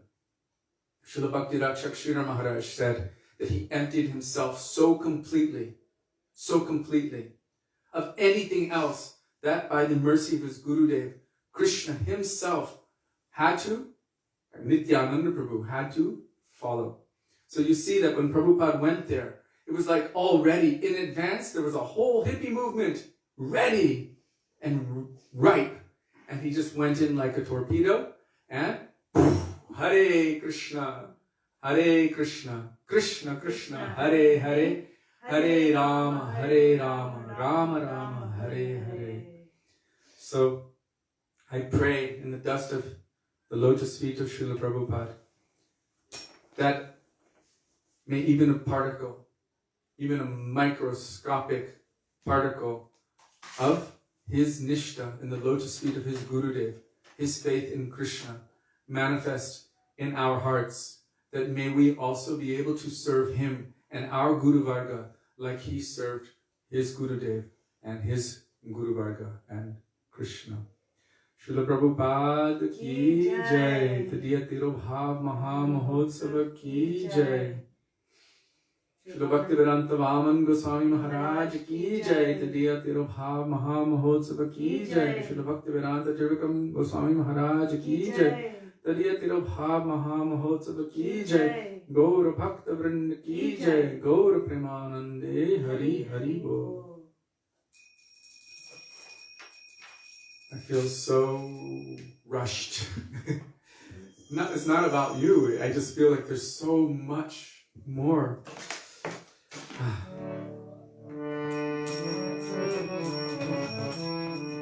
Hare Krishna, Hare Krishna, Krishna Krishna, Hare Hare, Hare Rama, Hare Rama, Rama Rama, Hare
What's happening? I don't know. Lift the top. It's stuck. Lift the top. Śrīla Prabhupada ki jai. Please forgive me. Okay. Śrīla Prabhupada ki jai. Śrīla Prabhupada ki jai. Devotee Mahāmohotsava ki jai. Śrīla Bhaktivedānta Mahārāja ki jai. Devotee Mahāmohotsava ki jai. Śrīla Bhaktivedānta Mahārāja ki jai. Devotee Mahāmohotsava ki jai. Śrī Dāmodara ki jai. Bhakti Śrī Satyavrata ki jai. प्रेम पुरुषोत्तम सचिनंदन गौर हरि की जय। राधा बिहारी की जय। राधा रमण की जय। गिरिराज महाराज की जय। हरि नाम संकीर्तन की जय। हरे कृष्ण महामंत्र की जय। गौर भक्त वृंद की जय। निताय गौर प्रेमानंदे। Hari Hari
Madhu's like, LOL, the daily drama with the phone hold. Sorry. So thank you all very much for being with us today and giving us the opportunity to remember the beautiful glories of our Srila Prabhupada, of Srila Bhaktivedānta Gosvāmī Mahārāja, of Srila Gosvāmī Mahārāja, and also of beautiful teachings of our Gurudev and Guru Varga. Also, we are extremely grateful to all of you for giving us the daily opportunity to do our Guru Seva. It is our life and soul. And so we cannot thank you enough from the bottom of our heart for that. We look forward to being with all of you tomorrow. I don't know where we're going to be or what we're going to do yet, but we will figure it out. And so, Dandavat Pranam. Dandavat Pranam, dear Vaishnavas. Hare Krishna. Hare Krishna. Radhe Radhe. Radhe Radhe. Radha Vino Bihari Ju Ki Jai. Sachinandan Gaur Hari Ki Jai. Srila Prabhupada Ki Ki Jai. Jai. Shri Guru Varga Ki Jai. Jai. Gaur Bhakta Vrinda Ki Ki Jai. Jai. Gaur Premanande Hari Hari Bol.